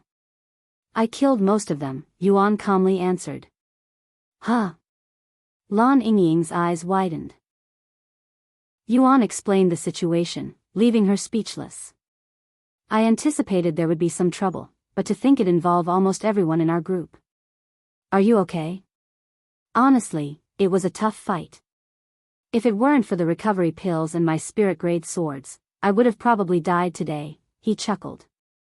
Lan Yingying's jaw dropped. She couldn't fathom how he could laugh about almost dying. What about those who died? Will they be forced out of the hidden domain in their real bodies, or? Lan Yingying asked. Who knows? But we should assume dying in this trial means dying for real, Yuan said. Meanwhile, Yan Yiling and Bai Zian from Lan Yingying's group were bewildered after learning of the situation. Heavens! He killed everyone? Yan Yiling almost couldn't believe her ears. He even chased after those who fled? How brutal. I'm glad I wasn't there. Bai Zian sighed in relief. In fact, the events that transpired in Group 8 were so shocking and ruthless that news of the massacre quickly spread to the other groups. Everyone who heard about it was left stunned, unable to comprehend the scale of what had occurred or the ruthless strength of the one responsible. Group 8. Isn't that Yuan and Lan Yingying's group? I hope they're fine. She merely muttered to herself after hearing about it. No, knowing Yuan, he's probably the one who did the massacre. In the days that followed, the atmosphere within Group 8 was eerily quiet and peaceful. The survivors of Yuan's massacre avoided him with absolute dread, treating him as if he were the plague itself. Those who had managed to survive by hiding in their living quarters found themselves paralyzed with fear. Many chose to fail their quotas rather than risk stepping outside and potentially crossing paths with Yuan again, their terror overshadowing any sense of duty or consequence. At the end of the week, Senior Zhou summoned everyone for the usual gathering to announce those who had failed to meet their quotas. This time, there were 5 names on the list, all individuals absent from the gathering. Regardless of your circumstances, failure to fulfill your quotas will result in punishment. Those on this list will have their quotas doubled for 1 month, and they will also be restricted from cultivating for 1 month. Senior Zhou dismissed everyone once he finished his announcement, but he stayed behind to speak with Yuan this time. "When are you going to leave?" he asked Yuan. "I'll leave soon. You said that last week. At this rate, you'll lose your advantage and 10,000 points. So someone is close to becoming a cultivator, huh? I'm not supposed to reveal any information on the other groups, but since you're basically a disciple already, I will tell you that someone from Group 3 is close to becoming a cultivator." Group 3? That's Ji Ran's group, Yuan thought to himself. Yuan was certain this individual was Ji Ran. As the Immortal Monastery's sect leader, he would have also memorized the cultivation technique before entering the hidden domain. Chapter 1835 Joining the Immortal Monastery. Chapter 1835 Joining the Immortal Monastery. Are there any special rewards for being the first to become a disciple? Besides the 10,000 points, obviously, Yuan inquired. "I am not aware of any other rewards, but I am just a worker in the bamboo garden, so I don't know everything." Senior Zhou shook his head. "Is that so?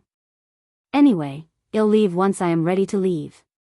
10,000 points may seem like a lot at first, but if you consider that some things from the store cost millions of points, it's just a drop in the bucket. I'm sure there are ways to earn thousands of points with minimal effort once I become a disciple." Senior Zhou was left speechless. "I have never left the bamboo garden, so I can't tell you if you're right or wrong, but if you don't want that 10,000 points, there's nothing I can do to force it on you." With that, Senior Zhou turned around and walked away. Once Senior Zhou left, Yuan returned to his routine. Meanwhile, Lan Yingying continued spending all of her time cultivating after fully memorizing the cultivation technique. Now that he was earning plenty of points, Yuan used some of them to help Lan Yingying with her quotas, paying for 3 months of quotas for her so that she could completely focus on her cultivation. A week later, Senior Zhou gathered the participants again. Those who had missed their quotas last week also missed another week, making that their 3rd strike. Everyone on this list has missed their quotas 3 times. Their quotas will be doubled for an entire year, and they will also be prohibited from cultivating during that time. If they miss another quota, they will be executed. Everyone there turned to look at Yuan, as he was the reason these people missed their quotas. However, Yuan didn't appear to have any pity for these people, who had threatened and attacked him out of greed. After the announcement, Yuan approached Senior Zhou and asked, "Has anyone become a disciple yet?" "No, but it won't be much longer," he said. "In that case, I'll become the first." "Really?" Senior Zhou's eyes widened, pleasantly surprised to hear this. "Yes, but give me a few more minutes." Before leaving, he spoke with Lan Yingying. "You don't need to worry about me. I have already begun cultivating, and since you've already paid for 3 months of quotas, I can focus on my cultivation. I'll come to you as soon as I become a cultivator," Lan Yingying said to him. Yuan nodded before turning to look at Yan Yiling and Bai Zian and speaking, "I'll leave her in your care. Don't worry, we won't let anyone bully her. We owe you, after all." If Yuan hadn't shared some of his points with them, they'd still be struggling to memorize the cultivation technique. Yuan ended their conversation there and said to Senior Zhou, "I am ready to become a disciple." "Very well. Take this and inject your spiritual energy into it. It will take you to the Immortal Monastery." Senior Zhou handed him a jade talisman. After accepting the jade talisman, Yuan infused it with his spiritual energy. In an instant, his body disappeared from Lan Yingying and the others' sight, leaving them staring at the now empty space where he had stood. In Yuan's eyes, his surroundings blurred and flickered for a brief moment, as though reality itself was shifting. When his vision cleared, he found himself standing before a large gate with the sign Immortal Monastery grandly displayed above. "I see another have crawled out of the bamboo garden," a handsome young man suddenly remarked, standing beside the gate. His gaze was filled with disdain, his expression almost mocking, as if he were looking at a beggar who had wandered into the wrong place. "Although you become a cultivator and are technically a disciple of the Immortal Monastery, don't let it go to your head," the young man said firmly. "You're just someone who came from the bamboo garden. You're not a real disciple in my eyes." "Is that so?" Yuan calmly muttered, showing no sign of surprise at the awful treatment. He had encountered the same situation in the past as Tian and knew what to expect. Tian had become a disciple through the bamboo garden, one of several ways to join the sect. However, this method was widely looked down upon by other disciples, especially those who entered through more proper avenues, such as entrance examinations or direct recruitment by the sect. The bamboo garden was generally reserved for individuals from ordinary backgrounds, typically those lacking the talent, resources, or connections needed to pursue the more proper and respected methods of joining the sect. As a result, disciples who came from the bamboo garden were often viewed as inferior and bullied by their peers. If you want to survive in this place, you better walk with your head lowered and treat the real disciples as if they're your ancestors. Otherwise, you won't last long in this place. Thank you for the advice. I'll make sure to keep that in mind. Humph, the young man said nothing further, simply turning around and walking away, his disdainful demeanor lingering in the air. Once he was completely out of sight, Yuan's attention shifted to a small figure quickly approaching him from a distance. The person's hurried movements and slightly panicked expression immediately caught Yuan's attention. Unlike the young man clad in a disciple's uniform, the small figure wore the plain attire of a servant. Similar to the setup in the bamboo garden, the Immortal Monastery employed mortals to serve as servants, handling various mundane tasks to support the sect's daily operations. As the figure drew closer, Yuan realized that the person only seemed small due to a hunched back. In reality, it was an elderly man. I am sorry for greeting the young master so late. I didn't dare come out until, It's fine. I understand.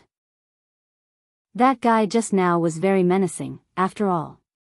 Yuan showed a warm smile, catching the old man off guard.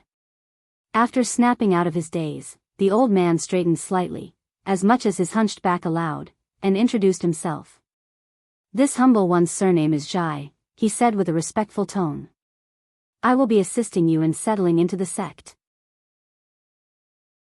Chapter 1836 Golden Spirit Pill.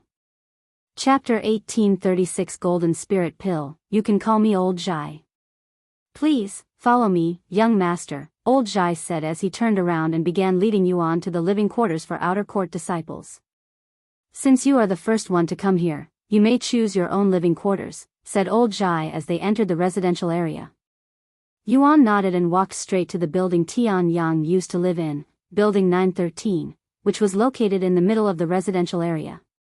After Yuan took the keys to the building, Old Zhai brought him to the distributing hall that was right outside the residential area. There, Yuan was given his uniform, a small leather pouch that contained a few spirit stones, a map of the sect, and a rule book that contained every rule a disciple must follow as a disciple of the Immortal Monastery. "My job ends here, young master. However, if you ever need help with something, don't hesitate to find me," Old Zhai said to him as they left the distribution hall. "I have a few questions," Yuan swiftly said. "I will try my best to answer them." "What is my goal in the Immortal Monastery?" Old Zhai scratched his head, almost as if he was asked a hard question. "Is this a trick question?" "I don't know the young master's goals, so there's no way I can answer your question. That said, most disciples aim for promotions since that's the only way to receive more resources from the sect. So, I should aim to become an inner court disciple and eventually a core disciple?" Yuan asked, posing what might seem like obvious questions to most. However, he needed to confirm the goal of his trial. "That's what most disciples do." Old Zhai nodded. "After all, you only have 10 years to become an inner court disciple. If you fail to do so, you'll be forced to leave the sect. However, once you become an inner court disciple, you can stay in the Immortal Monastery forever. I see. Thank you. Yuan said nothing further and quietly returned to his living quarters, his mind occupied with thoughts about his next steps. Now that he had graduated from the bamboo garden and officially become a disciple of the Immortal Monastery, he understood that he would need to climb the ranks like any other disciple, at least for now. Until he found a clear goal or purpose, this was the path he would follow. If I recall correctly, in order to even attempt the inner court examination, I need to reach a certain cultivation and have enough contribution to the sect. In the past, not including one's contribution, an outer court disciple must reach Spirit Master to attempt the inner court examination. So I have a decade to reach Spirit Master, huh? Given my current talents, I definitely won't be able to reach that goal without external help. If he cultivated normally without improving his talents somehow, he would need far more than just a decade to reach Spirit Master. Fortunately, he could use points to speed up his cultivation. However, just increasing the spiritual energy around him wasn't good enough. He needed to somehow improve his talents. Yuan retrieved the rule book and spent the next hour reading every single word. I only get 1 spirit stone a month as an outer court disciple, huh? A single spirit stone will provide me with a week's worth of cultivation, so I will need to somehow acquire more cultivation resources. This is definitely much better than receiving 1 spirit stone every 3 months like before, though. Yuan quickly thought of another method of acquiring cultivation resources. Although it was dangerous, it would not only help speed up his cultivation, but it might even increase his points. Before I start, I should prepare myself. Yuan retrieved the sect's map and quickly located the point store, which was conveniently situated just outside the residential area. Shortly after, he left his living quarters and made his way toward the store. At the store, Yuan began by purchasing a dozen recovery pills. With his immediate needs taken care of, he turned his attention to the rest of the store's inventory, curious about what else he could acquire. Thanks to being the first participant to become a disciple, Yuan now had an additional 10,000 points to spend, giving him far more options than had ever had before.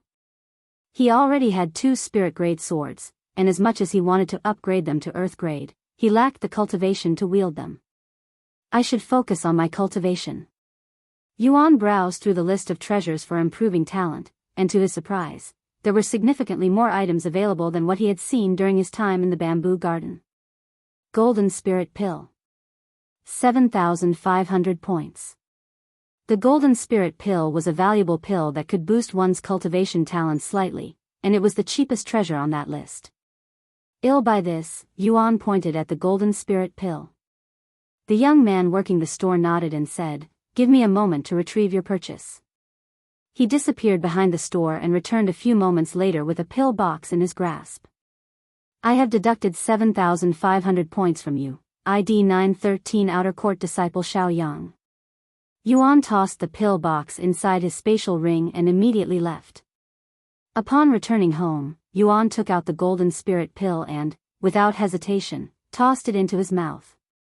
The pill dissolved almost instantly, transforming into a golden liquid that flowed smoothly down his throat.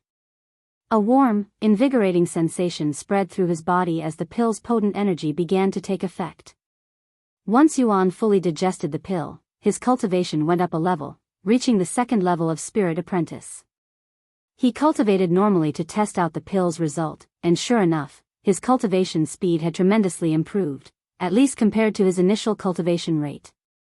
Although it was far from his goal, it was a start.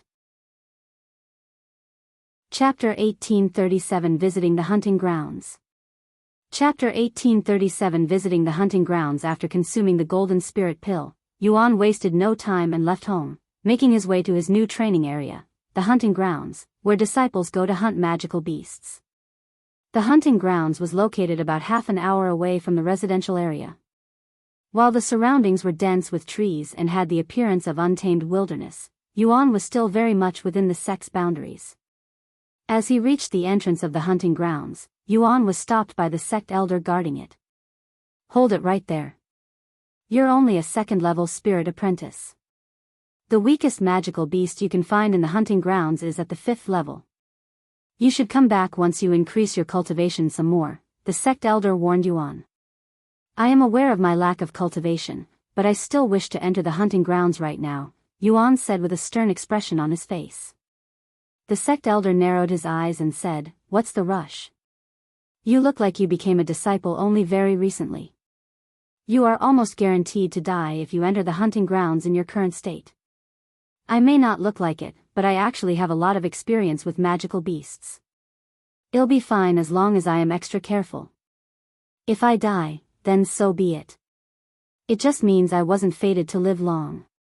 After a brief silence, the sect elder stepped aside, his expression tense as he lowered his head without uttering another word. It was as though he was trying to erase Yuan's presence from his mind, pretending that Yuan no longer existed in his world. "Thank you," Yuan said as he walked past the sect elder and into the hunting grounds. As Yuan stepped into the hunting grounds, the atmosphere shifted dramatically, almost as if he had crossed into another world. The air was thick with the scent of blood and the presence of wild beasts, an overwhelming mix that assaulted his senses. As he ventured deeper, the growls, roars, and movements of creatures echoed from every direction. Most disciples stepping into the hunting grounds for the first time would tremble in fear, their nerves betraying their unease. Even those who managed to suppress their trembling couldn't escape the sinking feeling in their stomachs. Yet, Yuan moved through the terrain with complete tranquility, his face showing no trace of fear or discomfort, as if he were merely enjoying a casual stroll in a park. It didn't take long for Yuan to encounter his first magical beast, a four-legged creature that resembled a pig. However, its appearance was far from ordinary. Its skin was a deep crimson red, and patches of black scales covered its rotund body, giving it an almost armored look. It didn't take long for Yuan to encounter his first magical beast, a four-legged creature that resembled a pig. However, its appearance was far from ordinary. Its skin was a deep crimson red, and patches of black scales covered its rotund body, giving it an almost armored look. Yuan tightened his grip on his spirit-grade sword, his eyes fixed on the magical beast. He remained still and focused, his body poised to react as he patiently waited for the creature to make the first move. The magical beast, which had been eyeing Yuan with caution, suddenly sprang into action. It kicked off its powerful hind legs, propelling itself straight toward him with surprising speed. Yuan, however, remained composed, not rushing to dodge. He waited until the very last moment, when the beast was almost upon him, before sidestepping with precise timing, effortlessly avoiding the creature's charge. Yuan had strategically positioned himself in front of a tree, so when he dodged, the magical beast crashed directly into it. If it had been an ordinary animal, the collision would have undoubtedly left it incapacitated. However, this was no ordinary creature, it was a magical beast with cultivation at the 5th level of Spirit Apprentice. The impact didn't just shake the tree, it completely knocked it down, sending splinters flying as the beast merely suffered a slight daze. Yuan didn't give the beast any chance to recover. Almost simultaneously with his dodge, he swung his sword in a swift, precise arc. The sword struck the magical beast squarely on the neck, but its tough, scaled skin prevented Yuan from decapitating it.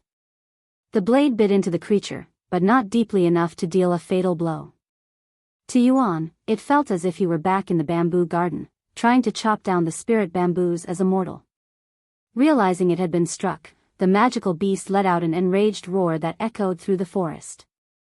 Its fiery eyes locked onto Yuan as it turned and charged at him once more. This time, the beast moved with even greater speed. A trail of blood followed in its wake, staining the ground as it barreled toward Yuan with reckless ferocity. Despite the magical beast being 3 levels above his cultivation, Yuan remained completely nonchalant. He didn't feel the slightest hint of threat from the creature. In the end, its attack was exceedingly straightforward, lacking any complexity or strategy. Yuan easily sidestepped the charge with precise timing, making it appear almost effortless, before striking it in the same spot again, deepening its wound. After repeating the same process a few more times, skillfully dodging and delivering precise strikes, the magical beast eventually succumbed to its injuries. Its movements grew sluggish as blood continued to pour from its wounds, and finally, it collapsed onto the ground, unable to move any further, completely drained of strength and life. After confirming the magical beast was dead, Yuan wasted no time and began butchering it with his sword. He skillfully collected its skin, bones, and even its meat, knowing that these parts could be sold for points. He had confirmed this earlier during his visit to the point store. However, Yuan's primary goal in the hunting grounds wasn't farming points, it was hunting for monster cores for his cultivation. Collecting beast parts for points was merely a secondary task to make the most of his efforts while he pursued his true objective.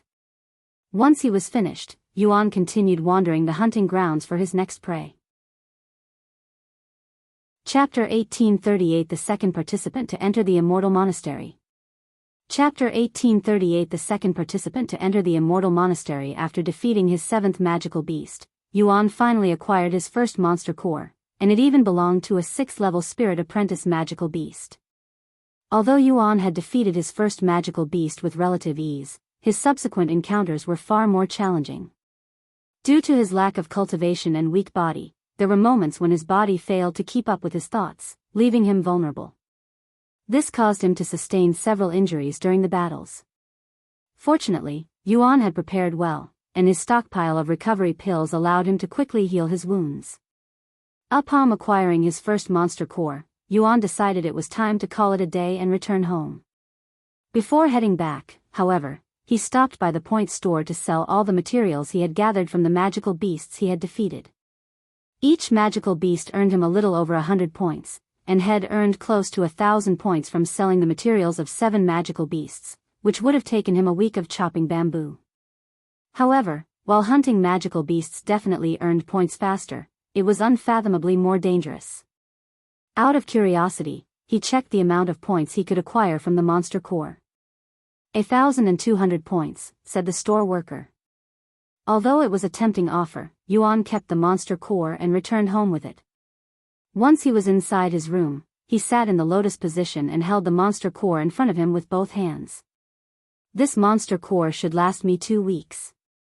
Yuan muttered to himself as he began absorbing the spiritual energy within the monster core.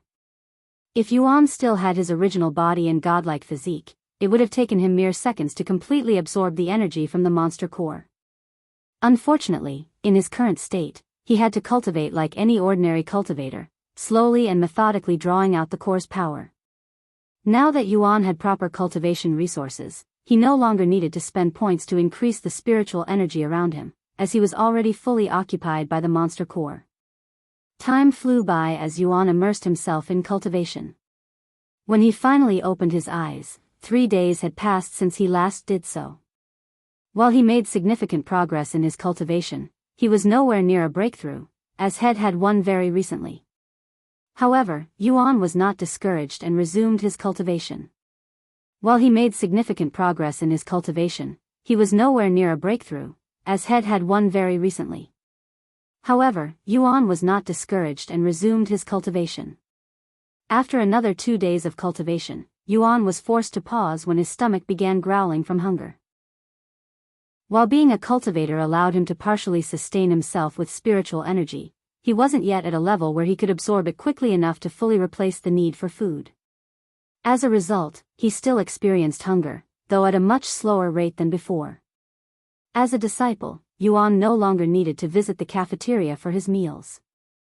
Instead, he now had the privilege of having food delivered directly to his door, a luxury he genuinely appreciated. After placing an order, it wasn't long before old Zhai arrived at his living quarters, carrying a tray of food. As the aroma of the food wafted through the air, Yuan's anticipation grew. He couldn't wait to dig in, his hunger only intensifying with each passing moment.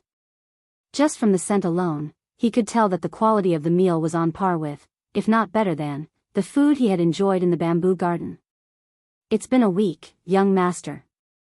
Have you adjusted to life as a disciple yet? Old Zhai asked as he handed the food to Yuan. Slowly but surely, Yuan said as he sat down on his doorstep. Without wasting any time, he began eating his food right there, savoring each bite while enjoying the calm atmosphere around him. That's good to hear. In case you didn't know, another individual from the bamboo garden has recently arrived at the Immortal Monastery. Oh. Where is this individual staying? Yuan paused to ask. He arrived 2 days ago, and he's currently staying at Building 111. I see. Thanks for the information. Yuan quickly finished his meal within minutes. For future reference, you can just leave your empty plates on your doorsteps outside. Someone will show up to clean it up, old Zhai said to Yuan before carrying his empty plates away. After his meal, Yuan didn't immediately return to his cultivation. Instead, he made his way to Building 111 to see the individual who was recently promoted. Coincidentally, that individual was coming out of his building as Yuan arrived. I knew it was you, Ji Ran, Yuan called him out. Huh? Young master? A broad and relieved smile appeared on Ji Ran's face when he saw Yuan's handsome face. Yes, it's me. How does it feel to have your own body? Yuan smiled. Ha ha ha. Although it's quite the trash body and only temporary, it's still great to finally have a physical body after spending hundreds of millions of years as a wandering soul, Ji Ran said with a forced laugh. However, despite his attempt to mask his emotions with humor, Yuan could clearly hear the sorrow and pain laced in his voice. He gazed at his surroundings, his eyes reflecting a mix of nostalgia and gratitude, and continued, I never thought I'd be able to see this scenery again. It's like a dream come true. This is all thanks to you, young master, for freeing me from the Shadow Realm. Speaking of the Immortal Monastery, what do you think about it? Anything weird or seem out of place? Yuan then asked. I've only been here for a few days, and I haven't ventured beyond this area yet, so I can't say for certain, Ji Ran replied. However, everything seems normal to me. Do you sense something off? He shook his head and said, No, this place is just as I remember it. Ji Ran nodded before asking, By the way, how long has it been since you arrived at the Sect, young master? Chapter 1839 An Unexpected Encounter. Chapter 1839 An Unexpected Encounter. It's been a week since I arrived at this place, but I could have arrived 2 weeks earlier. I'm surprised it took you this long to become a cultivator, considering you already memorized the cultivation technique, Yuan said. Ji Ran scratched his head in an embarrassed manner and admitted, Honestly, I was taken aback by life in the bamboo garden and needed some time to adjust. I also failed my first quotas, which slowed me down a little. Although I was the sect leader, I have never actually stepped foot inside the bamboo garden until recently. Ji Ran was a genius who entered the Immortal Monastery through the entrance examination, so he didn't know what life was like for those who had to enter the sect through the bamboo forest. Although had heard of them before, he never paid any attention to them. After all, those who entered the sect through the bamboo forest were considered trash and not worth his attention. However, after experiencing the bamboo forest himself, Ji Ran had come to acknowledge, even respect those who had to endure such a life for many years just to become a disciple of the Immortal Monastery. What are your plans now? Yuan asked Ji Ran a moment later. I am going to focus on my cultivation for now. We only have 10 years to become an inner court disciple, he replied. While it's shorter than the 30 years we're supposed to get, we get more cultivation resources here, so it kind of balances out. What about you, young master? I will focus my cultivation for a little before I turn my focus to acquiring points, said Yuan. Points, huh? Now that you mention it, it might be better to focus on points since it has so many uses, and I can even speed up my cultivation with it, Ji Ran muttered. However, it's not easy earning points, and I don't even know where to begin. You can earn points by selling magical beast materials, especially their cores, Yuan revealed. Wait, there's only one place with magical beasts accessible by outer court disciples. Have you already gone to the hunting grounds? Ji Ran looked at Yuan with wide eyes. Yuan nodded in acknowledgement. How strong are the magical beasts? Ji Ran then asked. The weakest magical beast you'll find is at the 5th level of Spirit Apprentice. 5th level? But you've only just become a cultivator recently. Did you somehow retain your original body and talents? Ji Ran exclaimed with a shocked face. No, but I did purchase a golden spirit pill with my points. 5th level? But you've only just become a cultivator recently. Did you somehow retain your original body and talents? Ji Ran exclaimed with a shocked face. No, but I did purchase a golden spirit pill with my points. How many points did that cost you? 7,500, that's too expensive. I only have a little over 1,000, Jiran sighed. After chatting for a little longer, Jiran left to visit the point store while Yuan returned home to continue his cultivation. 2 weeks later, Yuan finally finished absorbing all of the spiritual energy from the monster core. However, he was only able to break through a single level, reaching the 3rd level spirit apprentice, and he was barely able to do so. Although he still had 5 spirit stones, Yuan decided to save them just in case. Since he had the capability to hunt magical beasts and monster cores, he wasn't desperate for cultivation resources. After taking a shower and filling his stomach, Yuan headed back to the hunting grounds for another hunting session. As he approached the entrance, his eyes fell on someone exiting the area. It was Ji Ran, and his appearance was nothing short of pitiful. His clothes were tattered and roughed up, and his body was smeared with blood, giving the impression that he had been through a brutal ordeal. "Why, young master?" Ji Ran almost instinctively hid his face after encountering Yuan. "You don't look so good," Yuan teased with a smile. He sighed. "I thought I would be able to hunt magical beasts since you were able to do it. However, even with my experience, there's no point if my body doesn't listen to me. I will need to temper my body before I can even think about returning to this place. Good luck, young master." Not wanting to linger with his appearance, Ji Ran hastily left the scene. Yuan entered the hunting grounds shortly after. The sect elder watching the entrance noticed him but didn't say anything. Once inside the hunting grounds, Yuan wasted no time looking for magical beasts. However, even though he was confident in his abilities, there were certain magical beasts that he actively avoided, especially the agile ones. Oh. To find a monster core this quickly, how lucky, Yuan muttered to himself after getting a monster core on his first kill. After gathering the materials, Yuan continued his hunt. This time, he was prepared to stay inside the hunting grounds until his spatial ring could no longer store any more materials. A week later, after averaging 10 to 15 kills a day, Yuan finally filled his spatial ring to capacity with magical beast materials. Just as he was preparing to head back to the sect, he sensed a presence approaching him. The individual made no attempt to conceal their presence, which kept Yuan from feeling overly alarmed. However, his cautious nature kept him on alert, ready to react if necessary. "Hey, what the hell are you doing?" a feminine voice rang out. Yuan turned around to face the source of the voice and saw a beautiful young woman approaching him. When he saw her face, his eyes widened with surprise. Meanwhile, the young woman frowned deeply upon seeing Yuan. "I knew it," she said, her tone sharp but laced with confusion. "I thought I was seeing things, but it really is you. What are you doing wearing the outer court's uniform? And why are you still in the sect? I thought you had already left to prepare for your core disciple examination long ago." Disciple Tian Yang? Elder son. Yuan muttered her name subconsciously, his voice filled with disbelief. This young woman wasn't just any sect member, she was Elder Son, a sect elder and someone Tian Yang was deeply familiar with, as she had saved his life on multiple occasions in the past. Chapter 1840 Not Tian Yang. Chapter 1840 Not Tian Yang. Why aren't you answering my questions, Disciple Tian? Why are you still at the sect when you should have left long ago? And pretending to be an outer court disciple, no less, Elder Son asked again when Yuan didn't respond.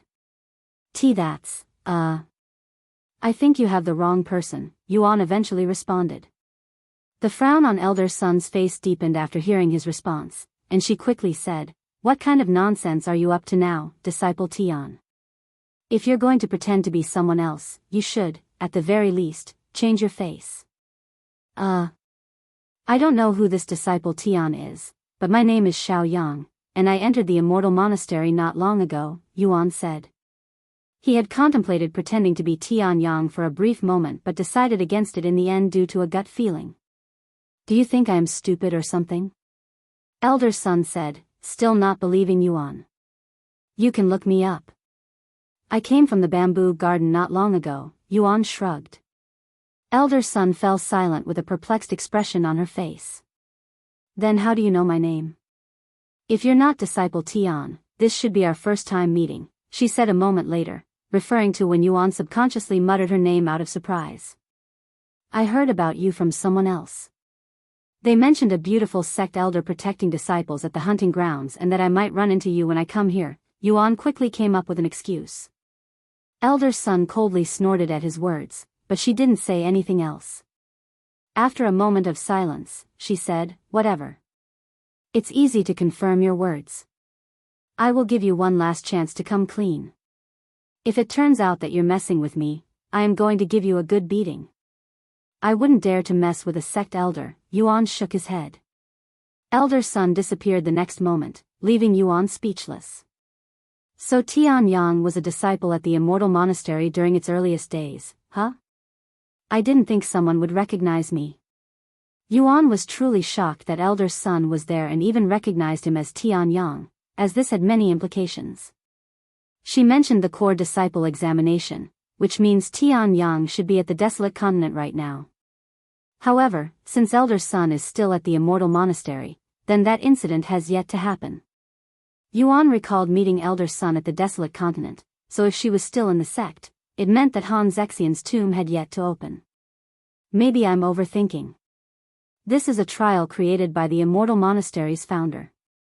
It isn't too far-fetched to think the founder had recreated the people of his era with their memories intact to make the trial more realistic. Yuan shook his head and decided not to think too much about it. He left the hunting grounds shortly after and made his way to the point store to sell his materials. Meanwhile, Elder Sun went to inquire about Yuan. He was telling the truth. Xiao Yang. Elder Sun mumbled to herself, her voice barely audible as she stood frozen in place, her expression dazed.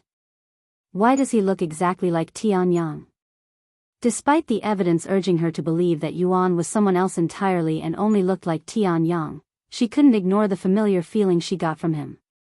Why does he feel so familiar if he's someone different? Even his demeanor was identical to Tian Yang. No, his eyes looked much more experienced, but everything else is just like Tian Yang. Damn it, why am I overthinking this? If he claims he's not Tian Yang, then he's not Tian Yang. Elder Sun eventually convinced herself that Yuan was a different person. Meanwhile, at the point shop, Yuan sold all of the materials he'd gathered from the 91 magical beasts he hunted in a week and earned a little over 11,000 points. He also acquired 6 monster cores from the hunt, but he had no intentions to sell them. 6 monster cores will last me 3 months. I should also reach the 6th level by the end. Instead of spending his points, Yuan decided to save them for the next talent-boosting treasure, which cost a staggering 50,000 points. After returning home, Yuan made the decision to dedicate himself entirely to cultivation. For the next month, he would not leave his home, only opening his doors once a week to receive food from old Zhai. During this time, more and more participants would graduate from the bamboo garden and enter the Immortal Monastery. Lan Yingying was one of these individuals. If it isn't Lady Lan. Are you looking for the young master? Ji Ran coincidentally ran into Lan Yingying, who was wandering the residential area looking for Yuan. Unlike the bamboo garden, both males and females lived in the same area. I am. Do you know where he's staying? He's staying at Building 913. However, he's currently in seclusion, said Ji Ran, recalling what Yuan told him before entering seclusion. That said, you can probably still see him since he has to eat once a week. Lan Yingying nodded, okay, I'll wait for him. Since Lan Yingying was one of the earlier participants to arrive at the Immortal Monastery, she was able to pick the building next to Yuan as her living quarters. A few days later, she noticed old Zhai approaching Yuan's living quarters with several plates of food. Seeing this, she hurriedly rushed outside and waited for Yuan to grab the food. Sure enough, when Yuan opened the door for the food, he noticed Lan Yingying standing outside his building. He smiled after seeing her and said, I'm glad you made it out of the bamboo garden safely. Did anything happen while I was gone? Those participants who had been hiding in their homes to avoid you finally came out. Other than that, not really, she said. Chapter 1841 50,000 points. Chapter 1841 50,000 points. What about the two divine beasts in your group? Did they also arrive at the Immortal Monastery? Yuan then asked. No, they're still trying to become a cultivator.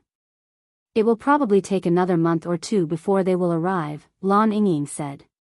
Yuan only paid for Lan Yingying's privilege of having increased spiritual energy, so it was only natural that she progressed faster than the others. Now that I am at the Immortal Monastery, what should I do? What is our goal in this trial? Lan Yingying then inquired. Honestly, I have no clue what our true goal is for this trial, but I am going to climb the ranks and become an inner court disciple for now since we only have 10 years to do so. What are the requirements for becoming an inner court disciple? You have to reach Spirit Master and earn enough contributions to the sect by doing sect missions. I see. Do you have any suggestion on what I should do as a disciple? This is my first time being one. Lan Yingying then asked. I would focus on my cultivation if I were you since the hunting grounds is too dangerous for you right now. Once you're able to hunt in the hunting grounds, you should focus on increasing your points to purchase talent-boosting treasures, such as the Golden Spirit Pill. I understand, Lan Yingying nodded. Lan Yingying returned to her living quarters to focus on her cultivation while Yuan returned to his own training. 2 months later, Yuan finished absorbing all 6 monster cores, boosting his cultivation to the 6th level of Spirit Apprentice. Before heading to the hunting grounds, Yuan visited the point store to replenish his supplies. At the hunting grounds, Yuan wasted no time hunting magical beasts. Now that he was at the 6th level, he could deal damage with less effort, allowing him to hunt much faster. I'm being watched. Yuan thought to himself. He could feel a presence observing him from the shadows, but he didn't detect any ill intent behind the gaze. It must be Elder Sunday. He had a feeling that she was still having trouble believing that he wasn't Tian Yang, not that he blamed her. Meanwhile, just as Yuan guessed, Elder Sun was watching him from afar. This Xiao Yang. He's slaughtering magical beasts with no effort, and it's not because of his cultivation. I don't know any disciple that's half as experienced as him in combat, and this includes the sect elders. Elder Sun was greatly shocked and awed by Yuan's combat experience. What little doubt Elder Sun had about Yuan's identity completely vanished after witnessing his combat prowess, as it was unfathomably higher than Tian Yang. Why would a genius like him enter the sect through the bamboo garden? With his talents, he should have no issue passing the entrance exam.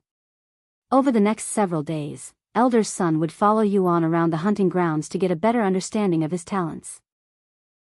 After spending 4 days inside the hunting grounds, Yuan had to leave to sell his materials since his spatial ring was full. It took him an entire week to fill his spatial ring before, but it only took him 4 days this time. Upon selling everything in his spatial ring, Yuan earned a little under 13,000 points. It was a little higher than last time since the magical beasts he hunted were stronger than before. I have a little over 25,000 points at this time, so I am halfway to the next treasure. Yuan decided to purchase a few more spatial rings since they were quite cheap, and it would allow him to stay inside the hunting grounds for longer. Once he purchased his spatial rings and resupplied, Yuan returned to the hunting grounds and wouldn't leave until he acquired enough materials to purchase the treasure worth 50,000 points, which would take about 10 days. He's back already? Does he even know what it means to take a break? He's just like Tian Yang in this regard. Elder Sun couldn't believe her eyes when she noticed Yuan returning to the hunting grounds so soon.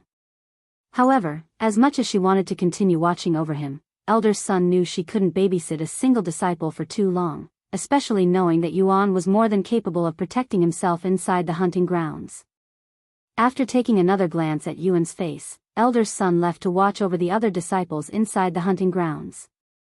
Meanwhile, Yuan spent the next 10 days hunting magical beasts without rest. During this time, he hunted over 300 magical beasts and collected 21 monster cores, 28 if he included the ones he collected before purchasing more spatial rings. After leaving the hunting grounds, Yuan went straight to the point store to sell the materials, earning more than he anticipated, 36,000 points. Then, he immediately spent 50,000 points buying the talent-boosting treasure called Enriched Roots of Vigor, a treasure that boosted his innate strength and widened his spiritual veins, allowing him to absorb and circulate spiritual energy faster with less effort. After purchasing the treasure, Yuan promptly made his way back home, eager to consume it. However, he didn't get far from the point store before a group of disciples stepped into his path, blocking his way. "How can I help you?" Yuan asked them, who didn't appear to be participants like him. "You can help us by handing over whatever you received from that building just now," said the disciple in the front. Yuan was speechless. He didn't anticipate that the disciples would attempt to rob him so openly. "You're just a bastard from the bamboo garden. You're not worthy of that enriched roots of vigor. It'd only be a waste on you. And what if I refuse? Are you going to attack me?" Yuan said a moment later. "Who knows? You can refuse and find out, but I would advise against that," said the disciple with a menacing grin on his face. Chapter 1842 Enriched Roots of Vigor. Chapter 1842 Enriched Roots of Vigor. The three disciples blocking Yuan's path stood with their chests high, looking quite proud of their tactics.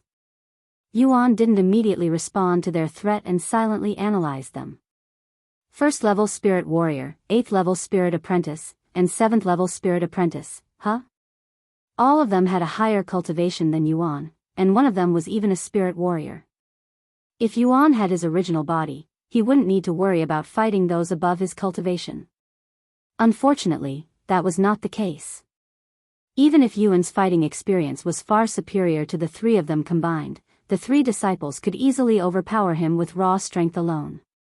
Moreover, Yuan lacked not just cultivation but also martial techniques and treasures.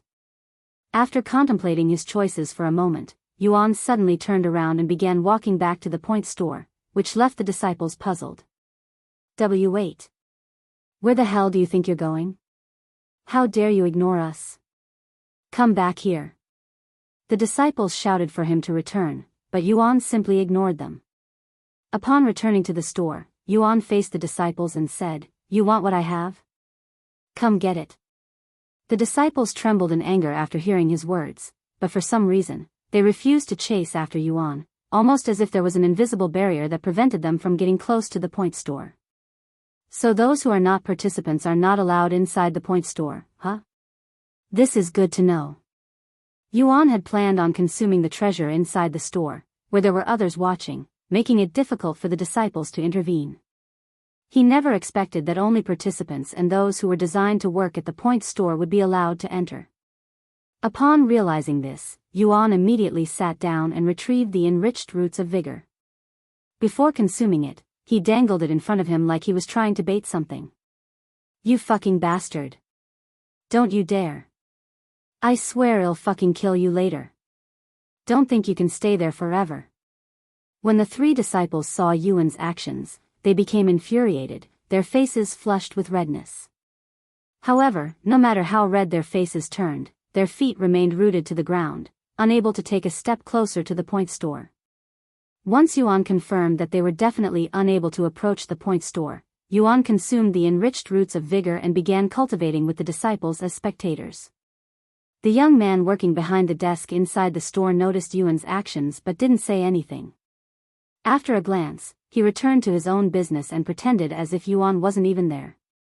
Over the next several days, Yuan remained at the point store, trying to absorb the enriched roots of vigor. The three disciples who tried to threaten Yuan had left after spending an entire day cursing at him, throwing all sorts of insults and threats until their voices turned hoarse. A few participants had visited the store during this time, and they were curious why someone was cultivating out in the open, at the point store, no less. However, as cultivators, they all knew it was an unspoken rule to never disturb another cultivator while they were cultivating, unless they were enemies, of course. After spending 11 days cultivating at the store, Yuan finally finished absorbing the enriched roots of vigor, and his cultivation reached the 8th level of Spirit Apprentice. Although his cultivation only increased by 2 levels, Yuan could tell that his strength and combat prowess had doubled, even tripled. "I should have no issue dealing with those three now, even if they come at me together," Yuan thought to himself as he left the store and returned home. Once he returned home, Yuan retrieved the monster cores had collected and began absorbing them as well. After consuming the enriched roots of Vigor, his cultivation speed increased even more. Now, instead of taking 2 weeks to fully absorb a monster core, he only needed a week. However, he had 28 monster cores, which meant he would need 28 weeks or 7 months to finish them. 7 months is too long. Let's just increase my cultivation by 1 more level and sell the rest for points. I'll be able to hunt spirit warrior magical beasts by then, anyway. With that in mind, Yuan spent another month and a half in seclusion, increasing his cultivation to the 9th level of Spirit Apprentice. Although spending almost 2 months to increase a single level at the Spirit Apprentice realm may seem very long at a glance, especially considering Yuan's normal speed, one must keep in mind that most cultivators lack resources and have to cultivate without treasures. Even talented cultivators require months of hard work to increase a single level without the help of cultivation resources such as spirit stones and monster cores, much less treasures like the enriched roots of Vigor. As for the other participants who have arrived at the Immortal Monastery, the majority of them have only recently entered the 2nd level of Spirit Apprentice, so Yuan's progress could still be considered unfathomably fast when compared to his peers. Once he ended his seclusion, Yuan went back to the point store to sell the remaining of his monster cores for points. I can give you 31,500 points for these 24 monster cores, the young man offered. I'll sell it, Yuan nodded. Great. After selling his monster cores, Yuan looked at the talent-boosting treasures again. I need 750,000 points for the next one, huh? They're getting expensive very quickly. After seeing the ridiculous price for the next treasure, Yuan decided to hold off on purchasing it for the time being. Instead, he began looking for something more affordable and would offer immediate benefits to his cultivation or abilities. Eventually, he came across a certain pill, one that would immediately push his cultivation straight into the next realm. I will buy a Spirit Warrior Advancement Pill, Yuan said. That will be 10,000 points, said the store clerk. Chapter 1843 Spirit Warrior Advancement Pill.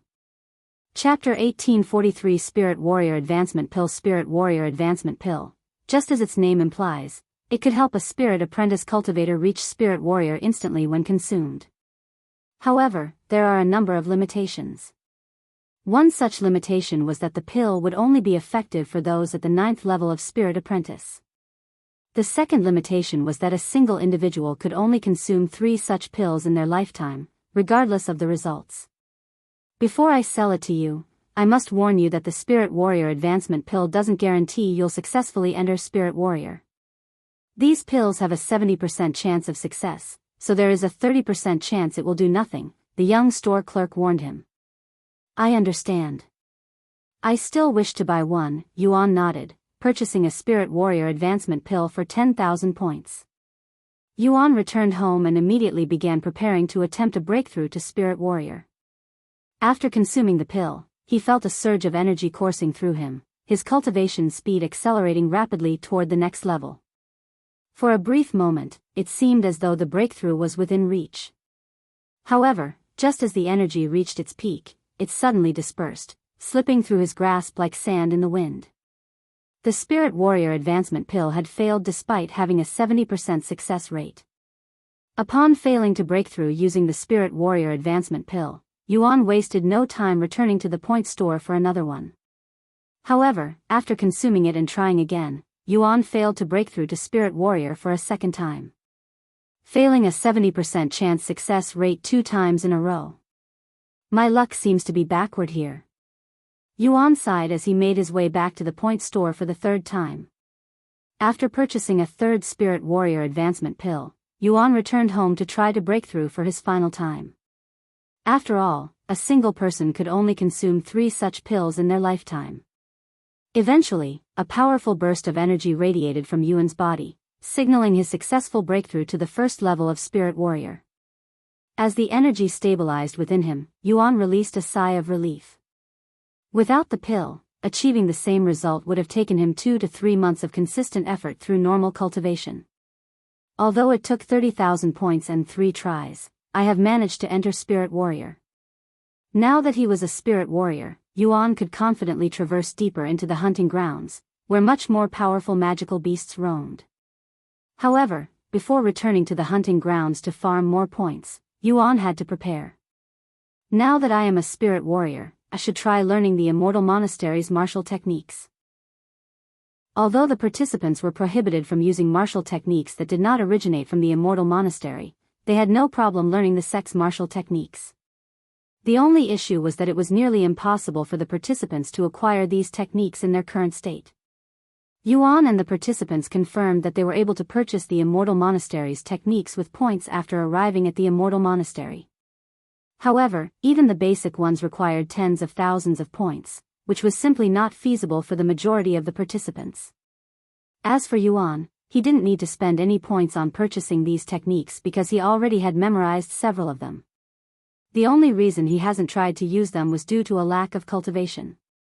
Now that he reached Spirit Warrior, he could start using them properly. Yuan made his way to the training grounds, a spacious outdoor area specifically used by disciples for training martial techniques. When Yuan arrived, there were dozens of disciples already training. At a glance, he observed a diverse array of techniques being practiced, some focused on swordsmanship, others on hand-to-hand combat or even niche weapons like sickles and fans. The variety of methods on display made it seem that the Immortal Monastery didn't adhere to a single teaching style like most sections. Instead, it seemed to encourage disciples to cultivate and hone techniques that suited their individual strengths and preferences, fostering a more versatile and adaptive environment. However, Yuan knew the truth behind this apparent freedom. While it was true that the Immortal Monastery didn't enforce a specific style, this wasn't due to a philosophy of allowing disciples to choose their paths freely. Instead, it was because of the Sect's unique cultivation techniques, which were designed to enhance and complement all styles equally. This adaptability was the Sect's greatest strength. It didn't matter what techniques or fighting styles the disciples practiced. The Immortal Monastery's methods ensured that every approach could reach its full potential, creating a foundation that benefited all who trained within its walls. The Immortal Monastery was renowned for one defining feature: its technique-amplifying techniques. If one observed the training grounds closely, they would notice a faint red and black aura emanating from every disciple's weapon. This distinct aura was the result of the Sect's core cultivation method, the Peerless Immortal Technique, a mythical technique unique to the Immortal Monastery. This technique was the cornerstone of the Sect's reputation, enhancing the effectiveness of any technique. It allowed disciples to push all of their abilities to unimaginable levels, making even the most basic techniques formidable in combat. The Peerless Immortal Technique. While it has an impressive name, it's a relatively simple technique that basically amplifies the strength of all techniques. What truly differentiates the Peerless Immortal Technique from other strengthening techniques is its diversity and its seemingly endless potential. Yuan recalled Tian Yang's knowledge of the technique. Typically, when a cultivator masters a specific weapon or technique, learning another would require them to start from scratch. However, the Peerless Immortal Technique completely bypassed this limitation. With this unique technique, a cultivator could effortlessly switch weapons or techniques without any loss of strength, allowing one to display prowess that would only be possible when the technique is fully mastered, even with the most basic understanding. That said, the technique is not perfect and has its own drawbacks. The Peerless Immortal Technique was incredibly difficult to learn and even harder to master. In fact, most disciples spend their entire lives stuck at the basic levels of the technique, unable to advance further. Chapter 1844 Peerless Immortal Technique. Chapter 1844 Peerless Immortal Technique. The Peerless Immortal Technique was comprised of 9 known levels, with the first 2 levels considered the foundational basics. Although most disciples only ever managed to reach level 2, even at this stage, they were able to display a level of prowess that far surpassed that of other cultivators with the same cultivation level. This is why, despite the difficulty, the Immortal Monastery remained a top sect during the primordial era. Yuan retrieved one of his swords from his spatial ring and made his way to an empty spot in the training grounds. With plenty of space around him, he could practice without worrying about disturbing the others. While the Peerless Immortal Technique is the Immortal Monastery's main technique, they also have other techniques that, while not as versatile, are still incredibly powerful, Yuan thought to himself, considering his options. The Peerless Immortal Technique was designed to amplify and enhance other techniques, meaning it required a foundational technique to pair with. Without one, practicing it would be meaningless. Yuan closed his eyes and focused, delving deep into Tian Yang's memories to recall the techniques he had once practiced. Once the memories surfaced, Yuan began training. The first technique was called 1,000-mile sword strike, a straightforward yet powerful sword art. With a precise swing of the sword, it unleashed a sharp arc of spiritual energy, cutting through the air and striking targets from a distance. Standing on the training grounds, Yuan raised his sword, channeling his spiritual energy as he practiced the technique. He swung the blade, and a faint arc of energy shot forward, dissipating shortly after. It wasn't perfect, but with each repetition, his movements grew sharper, and the spiritual energy more concentrated. Several hours later, once Yuan was satisfied with the speed and distance, he began training the Peerless Immortal technique. Once activated, Yuan's sword became engulfed in an ominous red and black aura. The next time he used the 1,000-mile sword strike, it flew 2 times faster and further than before while only using about 50% more spiritual energy than he usually would. With my cultivation, I'll only be able to use the Peerless Immortal technique up to the first level, but this is already powerful enough. Yuan continued training until he was satisfied. As Yuan concluded his training session and prepared to leave, he caught sight of 3 individuals approaching him from a distance. Their hurried pace and the unmistakable killing intent in their gazes left no doubt about their hostile intentions. These 3 disciples were the same ones who tried to rob his enriched roots of vigor. Despite having plenty of time to run away, Yuan remained still, patiently waiting for them to reach him. The 3 disciples thought he was frozen from fear, causing smiles to appear on their faces. "Did you really think we'd forget about what happened last time, you bamboo bastard?" the spirit warrior snarled, his voice dripping with anger.